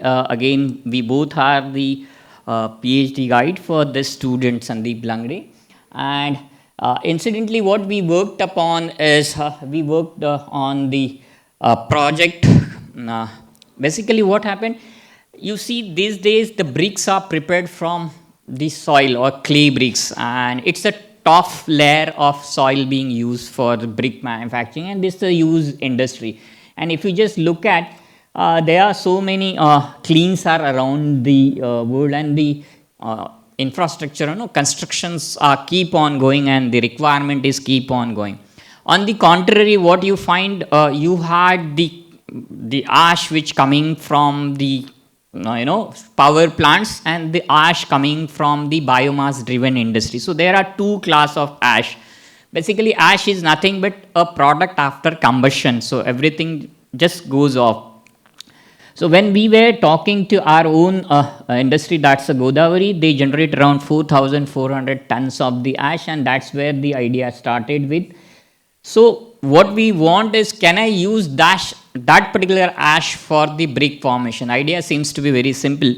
But in this case, it's a burnt product, doesn't have any calorific value, it doesn't have that cohesion which is possible, doesn't have, in case of power plant ash, there is unburned sort of, little particles of coal, so it get better advantage. So can I use this bagash ash, which is basically ash coming from cogeneration plant for the brick preparation. So this is the ash. So what we created, so if you just look at the conventional brick making, how much days? It takes almost 21 days to bake that particular brick. And why it is so? Because the temperatures inside the kiln, wherever you see a lot of bhattas are around, so the temperatures are a little low in that particular case, and therefore you need to have a prolonged baking process. For soil has certain different properties, and the ash which we are looking at has a different properties. So even if I keep, so what we created, we put all the bricks into that same clean process, because we need to take a confidence of the manufacturer, conventional brick manufacturers, that yes, it could work, or if it doesn't work. But it doesn't bake the way we wish to, because core is still unbaked for the bagash ash bricks, okay, because of the lower in temperature. I want a compressive, bricks are basically required for a compressive strength should be certain number. It is a 2.3 Newton per millimeter square should be the, as per IS standard, any brick should possess compressive strength. So since the brick doesn't possess the required strength whenever I will go, just because of there is no fusion or a bonding between the two ash particles. So we need to think something different than what conventional thing are working. So what we went ahead with looking at, can I go to a fusion temperature or a clinkering temperature? Dr. Lukman is around, probably he will agree. So what we went is, we reached to a temperature where two ash molecules start forming a bit of clinkering, and that's what you always see. And we optimize this process. So these are the ash bricks, not a mud bricks, okay? And we reach up to 2.1 Newton millimeters of the compressive strength. A beauty of these bricks, the weight is reduced by 60%. These are lighter than the mud bricks, okay? So your dead weight can be reduced in the construction sites, and that is what we had. So if we started with 20% to 80% as a ash, and these are the numbers which you can see, conventional brick as well as our bricks. So our bricks are more superior in terms of compressive strength also, as well as in terms of the weight has reduced to a greater extent, so that my steel requirement is reduced, my concrete requirement is reduced, and all that stuff can be reduced to a greater extent. So these are the bricks which we created, and the innovation which we have presented, it's being granted also. And then again we are talking some people, and these are some stats or numbers, what is the cost of these bricks and other stuff, okay. So we can reduce and then by virtue of this you can curtail the environmental pollution, otherwise this ash has to be dumped in somewhere, so can be prepared as a bricks, okay. So that's it. Any question? Yeah. Thank you. Thank you, sir, for sharing your impactful innovations. Next, we have Dr. Bharti Vukkadada from KJ Somaiya Institute of Management. She is a holder of 3 patents titled Cloud IoT-based Smart Healthcare System for Early Prediction of Heart Disease using Deep Learning-based Predictive Analytics, Butterfly-inspired Imaging Sensor for Stomach Cancer Detection and Classification, and AI-powered Multi-Face Recognition and Attention Span Tracker. Good morning, everyone. And before I forget, I thanks to ARM team for providing a wonderful platform to everyone to present and know the other colleagues who are in the other institute what is going on a patent actually. And this is our first patent along with my SVU friends, my colleagues. So our journey started prior to the COVID. We all four went to the Lamington Road to buy sensors and cameras. And our topic, AI-powered multi-face recognition and attention for a span tracker. So this is our flow for a presentation. And so the need for introduction is what here is what need of sustained attention. So when we are taking classes, we went for our own institute, my class only for MCA first year that time, and attention and real-time challenging, and then issue with a traditional method, that is what subjective, prone to the biases, and the lack of ability to provide a continuous insights. People are listening and sometimes they're physically sitting and they're not attentive. So that was a issue what we are facing in the classroom. Employee pattern recognition techniques we used. And the objective here is to attentive or inattentive in the participation in the classroom, and recognizing a standard attention patterns, span meetings or maybe training sessions, standard attention span analysis for a short and long time sessions, and the polarity check for the facial expressions and the features as a happy or maybe a sad or a neutral faces. And here is our literature started with the images and then the videos of the pre-trained CNN algorithm we are used, and then attention for monitoring the students and the classes using the XGBoost classifier. And the gap what we identified here is what facial recognition is majorly used in all the attendance emotion recognition applications, and attention span identification research has been done in psychological area and not in IT. And then features used mainly facial features, and the body postures features are rarely explored, and then work done only using the sample size of maximum to 20 participants. And so we here use the methodology recognizing patterns, participants during the sessions, capturing time series images and images from the different angles of a different quality. Tentative sample size of our own classroom, that is 50 plus and 40 to 50. So we have a 54 students in our classroom. And so here we automatically capture the attendance and gathering the images of the participants, and pre-processing has been done on the captured images, and CNN architecture has been used. And the tracking system, so we have a video and picture images has been captured. Feature extraction has been done. This is a flow, and identification and attentives, and then attention and attentiveness has been done by the pictures in the classification, and then classification has been done. So this is for a first we tried with a single attendee and multiple attendees of our own students.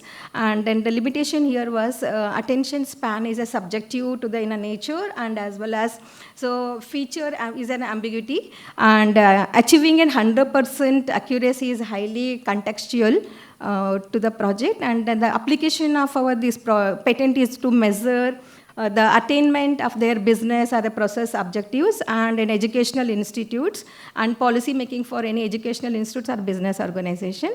So this is our design. So we have, this is a design part, how we have made it, and then this is what we are done with an CAD, and then so this is our certificate, design patent certificate. So along with me, we have 4 faculties. We are done in SVU, that is what Professor Sudarshan, I hope he is here only, and we are Dr. Sangeeta Rajesh, and Dr. Kirti Vankade, and myself, Dr. Bharti. So, any questions? Yeah, ma'am, please.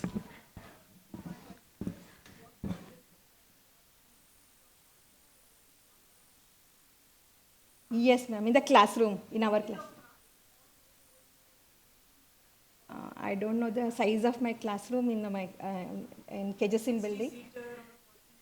It's a 60 to 80, 60 to 70 students can sit in that room. Yeah. Yeah, front. Yeah.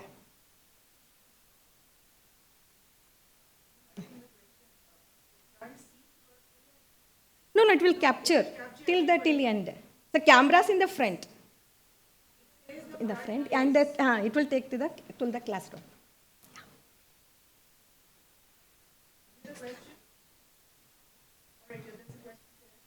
Yeah.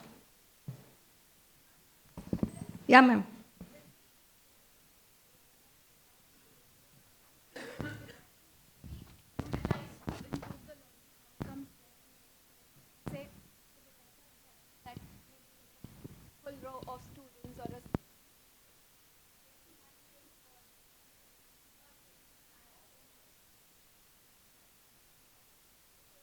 Showing through the features that you described that the attention span is less. So will we get to know during that particular lecture, or is it that we'll get the data much later after the lecture is... No, during the session. During the session. Yeah. So will it be like... we recorded for some time and then later we watched and then we done the experiment. Okay, all right. So when we start utilizing it, we would get the data in real time. Yes, real-time data. We can use in the lecture to improve the learning outcomes. Yes. Amazing, ma'am. Thank you. So it's nearly, maybe 2 years we are thinking, we are drawing, and then so a lot of work has been done on this.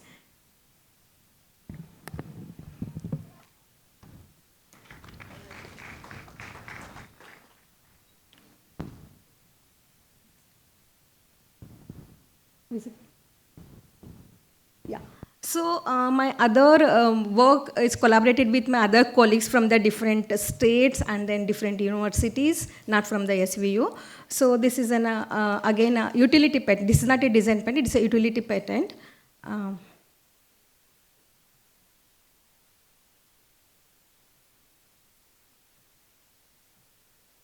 Okay. It's a cloud IoT based, so both technologies has been used. Cloud also storing the data, and IoT sensors. IoT has been used for a smart healthcare for a prediction of heart disease already with using a deep learning. So one of our engineering faculty also done the same kind of the patent it is. And so this is also again using the heart disease using a deep learning algorithms to predict analytics for this. And then here is what the problem statement. So any patent we are doing, so we have some problems, we are providing a solution for that. And here is what, according to the WHO, there are nearly 18 million people are worldwide is dying for the heart disease every year. And then here is what different influence malfunctional blood vessels, and then maybe have a lead to coronary artery infections. And there are different types of, so here is what, when the heart blockage is there, that come from the heart, and then heart attacks might be due to the lack of oxygen in that time. And then lot of things can be happening. And the objective is what, so our patent is properly going for an early prediction of heart disease, integration of IoT and the cloud-based cloud computing technologies. And then we are use the deep learning predictive analytics algorithms, real-time health monitoring. Still it's going on because we cannot, in one day, we cannot finish a patent has been done. So concept has been filed, and then we got a patent for this, and then still the work is going on because we are observing with the many patients, and then we are working on that. And the real-time health monitoring is going on, and improved diagnostic accuracy and reducing the cardiovascular mortality. And methodology is what, here is what, we are capturing the video frames of our patients, and so with the IoT or maybe real time, and then we are, we're keeping the data in the cloud that can be observed, viewed by the doctors, and then associate with the video films with the corresponding patient and obtain electronic health record, that EHR data can be collected, and the data using the trained neural networks. So here technical work is going on, and we are getting the risk score from the each patient, and then output will be stored according to the risk score. The risk score we are capturing in a red dots.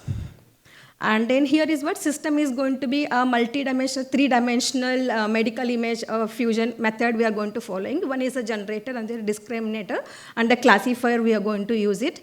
And we are taking the MRI images of a person, patient, and then PET images, and then diagnosis of a label information. And with that, we are going to be image can be captured. And with that, we can going for a problem solving, and then using an optimization, whether the using a GAN-based modules we are going to recognizing. And here what we claimed in this patent is what? Data acquisition and carried out on a physical data with the sensors, and then that is what heart rate, blood pressure, blood glucose level, and respiration rate, and then ECG and any ESG will be captured. And the first claim is here is what? So data from electronic model, medical records and sensor data is stored in a health databases in a cloud base. And then, so second one is what? Data prediction to carried out for using a convolutional CNN model, and an LSTM model will be used here. And then this is a flow, that is what? Data acquisition, model training, and then model functionality. And so we are going for additional any disclosures we can find out and we can disclose. This is our design. One represents the first figure, we're going to representing the block diagrams and how we are going to proposing system. That is what? Cloud-based system. And then we have a electrogram, ECG, and an EEG. Data acquisition will be done, and then filtering will be done, and feature fusion is going to be happening, and then using the LSTM algorithm. And that is what the figure 2 is going to be mentioning the working proposed model. It's still going on. So then out of early detection is not only a patient, so we are taken a age group of from a 10 to the 50, so it can happen to the anybody, and then accurate prediction will happen what we are expecting, and then a comprehensive data analysis is going on, and improved healthcare efficiency. So this all we are expecting from our patent later at the end, and the scalable real-time monitoring is happening. These outcomes can be demonstrated under practical utility and then efficiency for the proposed system for advancing healthcare technology. And thank you. So any doubt in this? Any questions? In our team, so I have a 14 members team, so including me, and we have 2 professional doctors also. So we are not from, we are from a technical, my other friends also from a engineering college, so we are all technical people, so we need 2 doctors we are taken our team.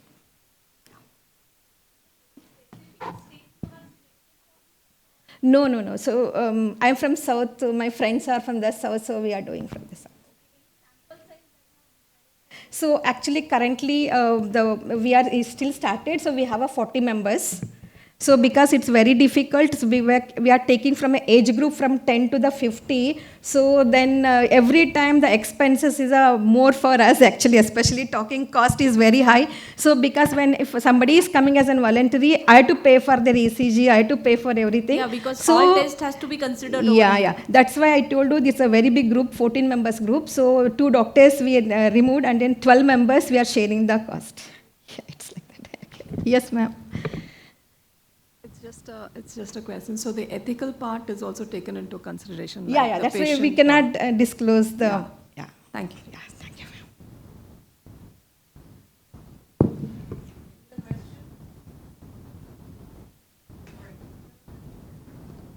Yes. Yeah. So.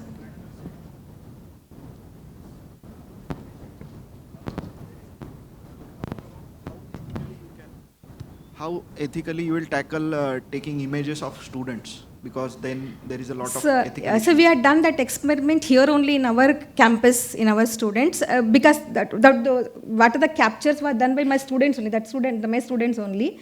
But because we had to do an experiment here, in this case, this is a medical, so we have to keep it. No. I am saying in general, if you are doing an experiment, right? Yes, for sir. the previous patent. Yeah. It will need an ethical consent, right? So from the students, also from the So ethical committee. we told that batch that we are capturing data. So my first year MCA student, we told them. So they are aware of it. No, I suppose you will need Yeah. an ethical approval from or their consent, right? Yeah, we are So not, it is- we are it not is- taken that, sir. Yeah. So orally we told them. So no document evidence is there with us. Okay. Yes, yes, yes. Yeah, got it, sir. Thank you very much. Yes, yes. Yes, yes. Yeah.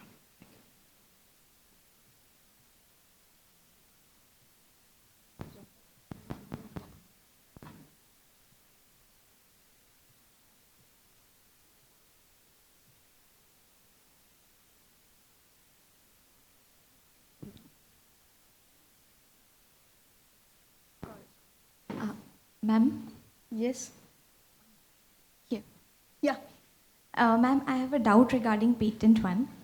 How are you going to evaluate the expression of the student? Like, what if the student is tensed but due to some family problem or due to, he may be anxious about exams or anything? Sudarshan, are you there? Professor Sudarshan? Yeah, ma'am, sorry. Yeah. No problem. Yeah. Will you repeat the question, please? How are you going to evaluate the facial expression? Like, what if, I mean, your algorithm predicted that the student is tensed, but you don't know the reason behind it. Like, he may be tensed or he may not be paying attention to your class. Maybe Yeah, because so of we family captured issue. one is happy, one is sad, one is non-attentive. So kind of only 3 categories we are taken. So we are not taken. So we, that's why I told you that that comes under psychological, I mean medical practitioners. As in a technicals, we consider only the 3 because we will not come to know what is happening because some face is like that. So what is happening inside, I'll not, with a gesture I cannot capture that. Okay. Yes, yes, yeah. Ma'am, regarding the previous research project, yeah, is it only for lectures or is it also for exams such as online exams? No, only for session. We captured the data only for the sessions. Okay, so not for online exams? No, not for the examination. So will you consider that because it will be more useful there as well? When so because in the examination what happened, their head will be down and then writing, no, so how can I capture that? Very difficult for us to capture. Okay, no, but online exams when they do it from screen. Yeah, virtual so we exams- can try for that. We are not done that. Okay, so I'm just suggesting. Thank you. Thank you. Yeah. So we can try for when they're going for a placement, any online examination they're giving. So because now not a single online exams are going on. So all are physical exams. So only I can capture data from when they're giving the placement interviews, online examinations. So we will try that. Thank you. Noted. So my other topic is called as butterfly-inspired imaging sensor stomach cancer detection. So this is a different view. So we the word we use as a butterfly-inspired because there is some special medical concept. Bio-inspired sensor work is going on in Australia. Maybe 4-5 years somebody is doing that. With we are captured the data, like that's why the bio-inspired sensor technology, because this will be helping for deep learning techniques. So we use that word, and then image processing workflow we are using pre-processing, and then segmentation we are going to doing, and extraction using the Gabo filters, and then texture analysis will be used here. This is not yet started, only concept we are done the patent, and then so we are using here as a SVM and then CNN algorithms. And the problem here is what research is going to studying about the stomach cancer. So this is after the COVID also, there is a lot of, even in the time of COVID and then post-COVID also, there is a lot of issues with the gastric cancer or maybe stomach cancer, one and the same. So it is going on. So that has been inspired us to do this patent concept. And stomach cancer is a multifunctional disease caused by the environmental and genetic factors also. So this happens because of, I don't know, so people say that even nowadays also, so many kidney failures, so many things are happening. So people say that because of the COVID vaccination what we took it, and then we don't know. So that as I'm not a medical practitioner, so I cannot comment on that.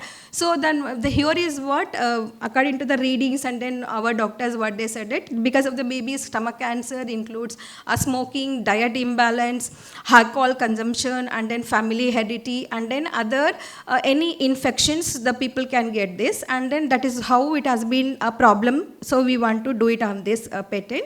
And so early detection of stomach cancer can be helping preventing for any person from the death. And then objective is it is what early detection, and then innovative imaging sensor design using that bio-inspired technology. So we want to use that, and then data processing enhanced accuracy we can get, and an advantage of image with segmentation going for and artificial neural networks, K-means clustering, histograms can be analysis can be used, and then extraction techniques are Gabor filters and texture-based methods we are going to using, and then accurate cancer classifications. So using SVM algorithms and as a CNN method. So here what we claimed is what does using a sensor are built using a stack and then photosites, and then so using with a machine that we are going to imagine images can be captured with a UV range, different wavelength can be captured with that that machine, and then with that we can go for an acquired data. So we can going for a pre-processing, any techniques can be used, and then we can predict the things, and then classification can be done with any algorithms what we have used here, and then receive a series of images as an input we are capturing, and we are going to compute computing the using the matrices we are going to be derived the features, colors, and then separations can be done with that. And we are going to be matrix we are used. So this is we are thinking about this, we are not started. So using that layers we can check it up, any Z layer, any stacks are there, we can collide, and then we can come across that. So then what we claimed here is what using the sensors to be built using a stack photosites and then photobiotes, and then we can go for any multiple wavelength using the VV image. This is difficult to get the machines here, so we have to check with the hospitals permissions to go for this. And then so the first claim is what acquiring the data, and we can go in here, and the classification carried out with the SVM and then CNN algorithm. The applications what we are expected, this can be a real-time imaging during the endoscopic procedures, anybody patients are going, so they can endoscopic procedures can be used, and then non-invasive diagnostic identifying and classifying stomach cancers, so potential any extension or any other cancer type diseases can be, so future we can work on this. And then output was sensor design, and then data processing and segmentation, feature extraction, and then classification can be done. So this is our two block diagram is what saying that. So we can go for capturing the data and using the Wiener filter and support vector machines, and then pre-processing and then classification, feature extraction. So using any algorithm, CNN method or any other method we can use it. Later we can find out. And then pre-processing, segmentation. There's a figure 2 will talk about the working proposed system of us. So this is what we filed it, and we got a publish this. See, these two are my the medical wala. These two are like a utility patent. So still work is going on. So any doubts?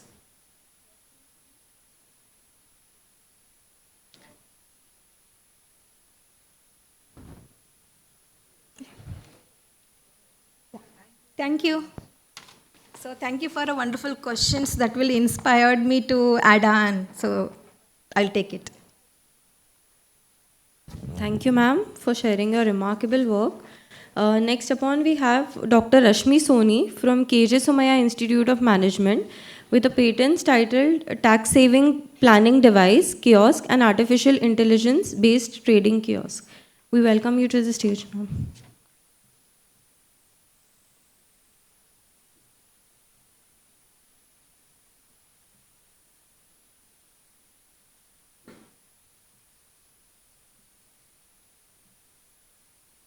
Thank you. Good morning, everyone.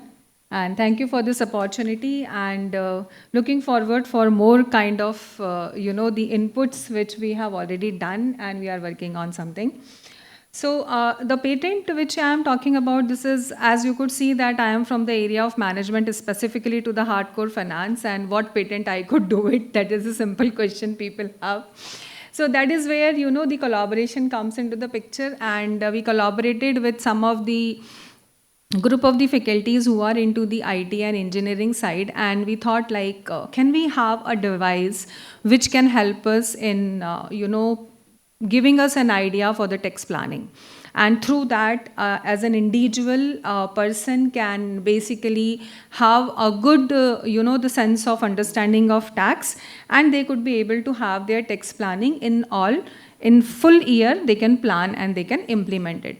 So that is what we have tried to understand. So the important feature of the device which we have, you know, made it with the help of the IT and the software and the taxation knowledge was, so it basically a very sleek kind of a Alexa kind of a design, which will give you, you know, very intelligently the information which is AI driven, systematically designed, and it will be useful for all salaried individual, and it will give you the idea like how you could be able to minimize your tax liability and how you could be able to take a better decisions for your financial independence. So that is the main objective of this.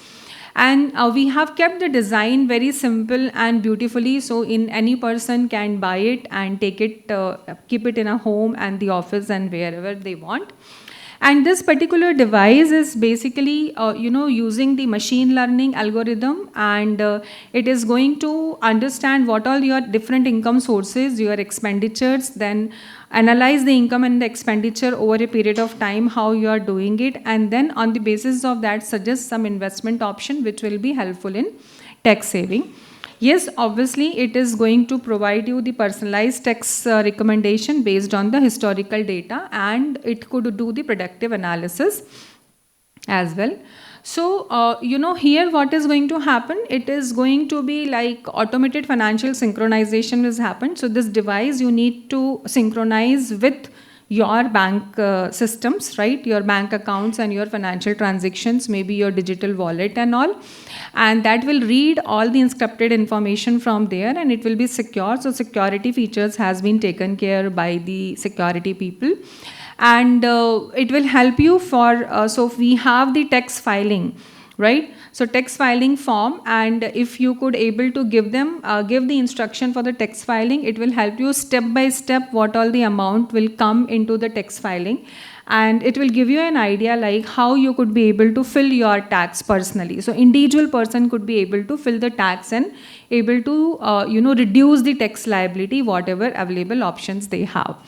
And yes, it will be, you know, the filing process, it is going to be helpful. And yeah, so one very challenging aspect is how it is going to be updated, because it should be real-time updation needs to be happen, because we know that these are the regulations, and every year we are also looking forward for the next budget also.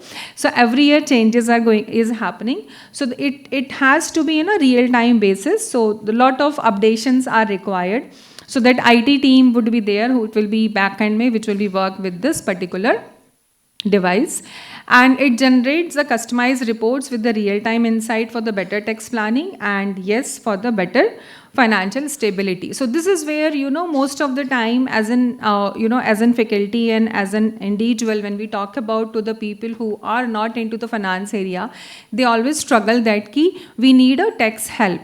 And obviously, most of the time, people are not very free to share all the things. So that is where this idea, you know, of after the brainstorming came, that if we could have one device which could be able to help us. Obviously, we cannot say that this is going to be like full-fledged important thing which will be helpful. So this looks like this, the front and the back view and the up view, just like an similar kind of a thing like Alexa. And lot of AI and machine learning will be used into this. So this is the one patent which has been, you know, granted. The second one was kiosk on the basis of the artificial intelligence based on the industrial project management. So project management, again, it is a very difficult task in any organization, and how you could be able to achieve the best efficiency, productivity, and how you could be able to have a better decision to optimize your cost and the resources. That is the important aspect.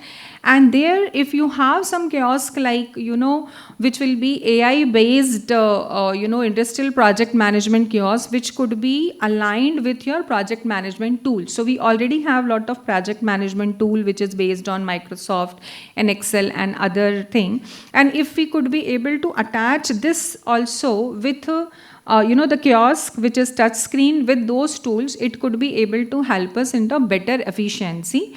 So that was the main, the objective of the management tool, to enhance the efficiency, productivity, and the design making, decision making criteria for the project management. So it could be able to, use the AI algorithm to have efficient resource allocation, and to optimize all the available resources what the organization and this particular project they have. And then the risk prediction, because most of the time when we talk about in a project management, so the risk is something which is uncertain. Obviously uncertainty is always there, but if it could able to read with the help of artificial intelligence and machine learning, some risk prediction could be helpful. And real-time monitoring, it could be able to do it. So sensor and the IoT-based device, which will be connected to the kiosk provider, and it will take all the real-time data on the project progress, what is the equipment status, what is the environmental study, how the project is going on, and it could be able to give you the automated reports on that. And these are certain aspects which will be able to do it. The hardware and the infrastructure required is, obviously you need to have a user-friendly, we have tried to have a user-friendly kiosk which will be easy for people to use it, and which will be integrated into the system what they already have. Because if we talk about something new, the cost is going to be huge for that. And then it will collect the data on equipment performance, energy consumption, and environmental factors. So try to understand from on the environmental side of the data, which will be helpful, which is not coming from the traditional project management tool sometimes. And it is have a camera which will computer vision for the safety monitoring and the project visualization. And yes, as I told you, it could be integrated with the existing project management tools. So whatever the company is using, maybe the Jira, the Trello, the Microsoft project and all. And it synchronizes all the project status, timelines, and the task processes. So ultimate outcome, what they came from the study is it could be helpful for the organization, not only in the technical aspect, but also the usability and security and sustainability, scalability basically of the system. So you can use in a better, more manner. And regular updates and feedback mechanism are crucial into this particular kind of a project management team. So that is where it involves to meet the changing needs of industrial project management, because in industrial project management, a lot of changes are happening. So how, a real-time basis changes, you can put it into that, and that can be helpful in getting some information. So these were the two important aspects. There is one more on the trading, so that's okay from my side. No, that's okay. Thank you. Any question? Yes, please.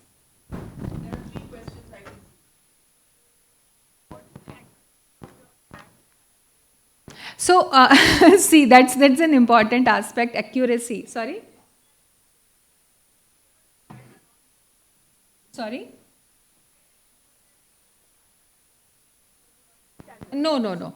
So it's a help device, right? So if you take in chartered accountant, if you get a notice, a chartered accountant is not accountable, right? That is you only accountable for that. But they help us with the consultancy. That's the thing. What it is going to help you also. So it is not going to be you cannot be the compiled. So chartered accountant also cannot be compiled for an individual income tax notice, right? But yes, it will help you in planning your investment plan in a way from the starting of the year, so you could be able to try that from where I could be able to save the tax. Because many times what happens, we go at the end of the year. So that is the main objective. That's valid, ma'am. But what my question was, there are discrepancy. Even if we plan it accurately, the income tax departments usually find some discrepancy and they'll send an income tax notice to you. Yes, it could happen. At that time, is your device helpful?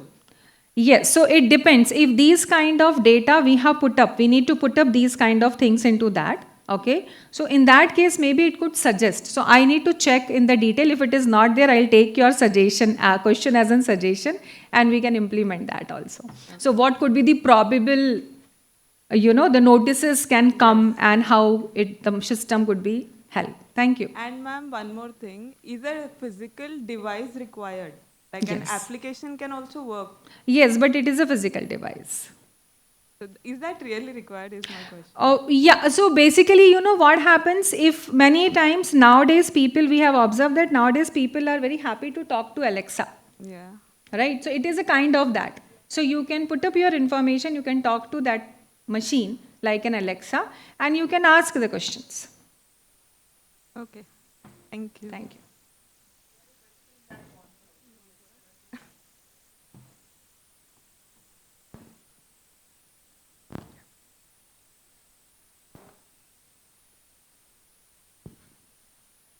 Ma'am, regarding that tax planning device, my question is that, for example, there's this old tax regime and new tax regime. So does this device also Yes. suggest which one is better for that individual? Yes. And you said like in the first slide that it is only for the salaried individuals. Yes. So is there any plan to go further? Right now we do not have, because this also has a cost huge, so that the So what is the actual- constraint, like why only salaried and not? So because when you talk about business, there are many multiple sources of incomes.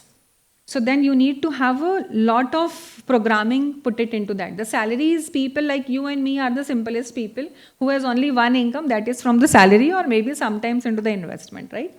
So that's the easiest one to start up. Yeah, but ma'am, if we see, then for the salaried, we also have online, lot of websites are also helping in, Yes.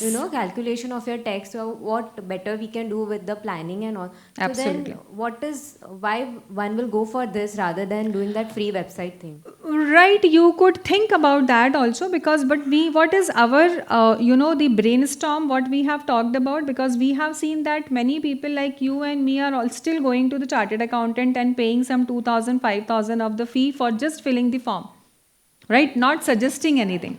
But ma'am, in that case, obviously there is this more confident on that professional because he has taken that degree and done that, lot of study No, over here that you thing. are only doing your form filling. That's the point. Right, ma'am. But there we have that confidence behind that chartered accountant is going to take care of So everything. it depends.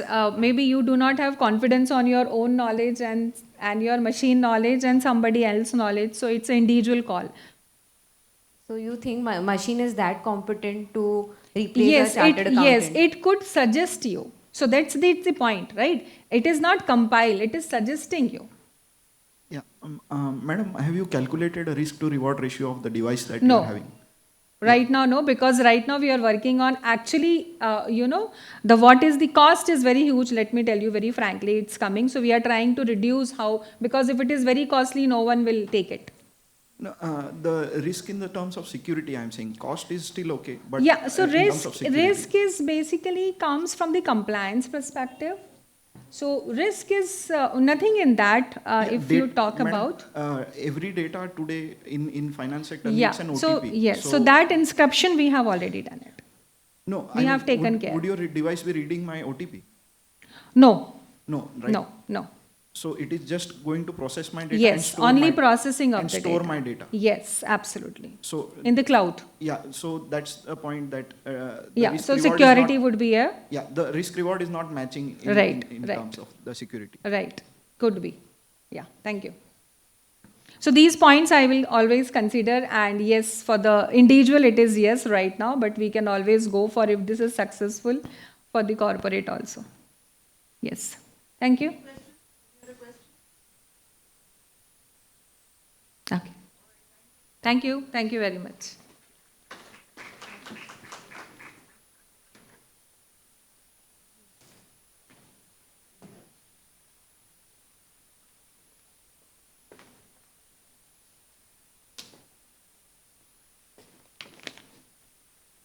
So good afternoon, everybody. We had a very, very interesting session where we discussed on the patents. Some were design-based, some were utility. And in all of this, you would realize that technology was somewhere either you could say the mainstream variable or an add-on variable into it, which means technology is going to stay in our thought processes. Patents are an outcome of our ongoing research. It's one of the outcomes. While the research continues, you have an idea getting converted into a concept and then into a patent. And I wish everybody that you take it forward to upscaling and commercialization. And this has been the second year where we are doing this annual research meet. And I'm very happy that we had some very interesting 20 presentations. And I wish everybody to keep their thought processes on, and next year we will have maybe double or triple of what we have presented today. So thank you very much, and I also thank the audience for being very keen listeners and having some very, very interesting, practical, thought-provoking questions also. So thank you very much. Thank you, Dr. Preeti. So as Madam is saying, last year was our first year of ARM where we did not have a session for patents and copyrights. So we are moving ahead, I think, on the right track. So this is the first year where we have taken the calendar year January 2024 to December 2024. So we had 20 patents and 16 copyrights. I would like to inform all of you that we have collected the copies, hard copies of these patents and copyrights, which would be displayed soon in the just next to the auditorium. So I thank all of you for being patient listeners, and expecting that next year we will have to have 2 sessions for IPR and the related trademarks or design, patent or copyrights and the like. The only thing that this particular session I am sure must have inspired is we have a fear as to how to go about it. When so many people can do, why not others also? So wishing you all the best for your patenting and copywriting and trademarking. Thank you, one and all. I request Tressa Madam to take over, please. It's wonderful to see all of you all still sitting, and it was a wonderful session. As a part of appreciation for the efforts done by the convener and the chairperson of the session, the ARM team has a small token of appreciation which we wish to give you. I request Ghosh sir to kindly come up and hand this over to them. Thank you.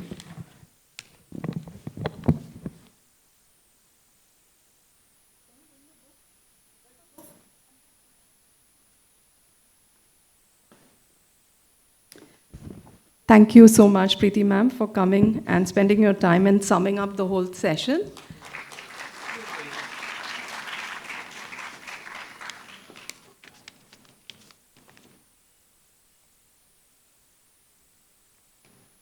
I request Dr. Seema Samrani ma'am to kindly come up. Seema ma'am, thank you and your team for putting up all the efforts in putting up this session. Thank you. Yeah, that's why I said the team.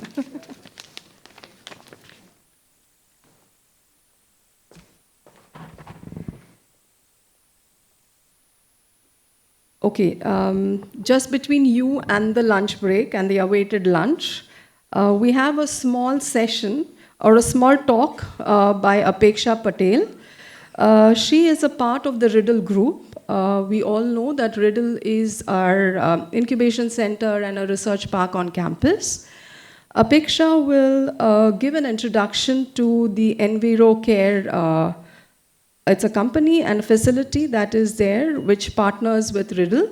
So I hand over the mic to Apeksha and hope, yeah, thank you. And I work as a lab manager in Riddle. So So what Riddle is about is a business incubator. So people who are wanting to do some projects, have some idea, or are trying to build something that they can do patent of or do a kind of a startup. So this is where a facility that can help you build from like the ideation stage to the commercialization as well. And we also have a lot of things happening in the sense of funding from the government we receive. We have a lot of support from the HNI network. A lot of different dignitaries also, mentors also mentor these startups as well. And as a part of our culture, the ecosystem of startup and innovation, we have something called as Darwin, which is a conference that we do annually. And this time we partnered with EnviroCare, which I wanted to show a video about. But I think there's a sort of a glitch that is happening. So little bit of an introduction about EnviroCare.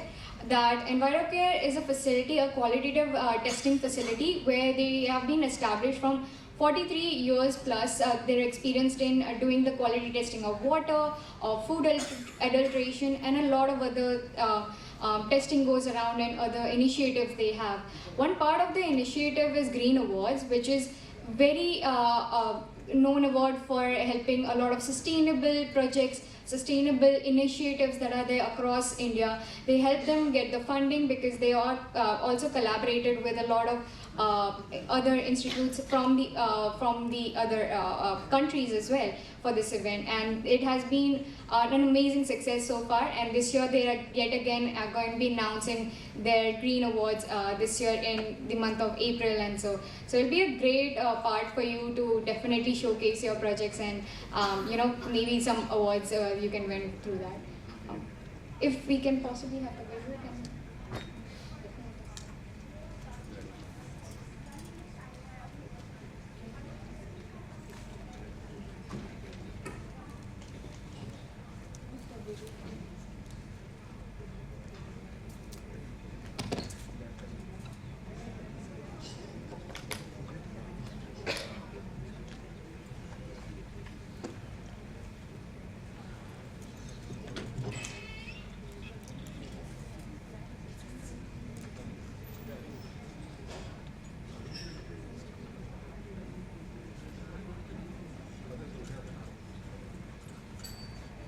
Maybe we can play it later.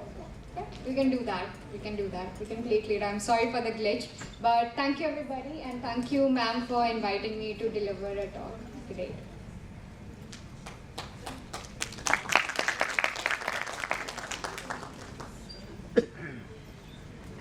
So I think Apeksha is having some technical problem. We'll try to sort it out, and Apeksha will try and give you the time slot in another session. So we won't. It's a loudspeaker. So we won't take more of your time. So the lunch should be there. I request you to procure your coupons and submit your coupons while you're taking your lunch. And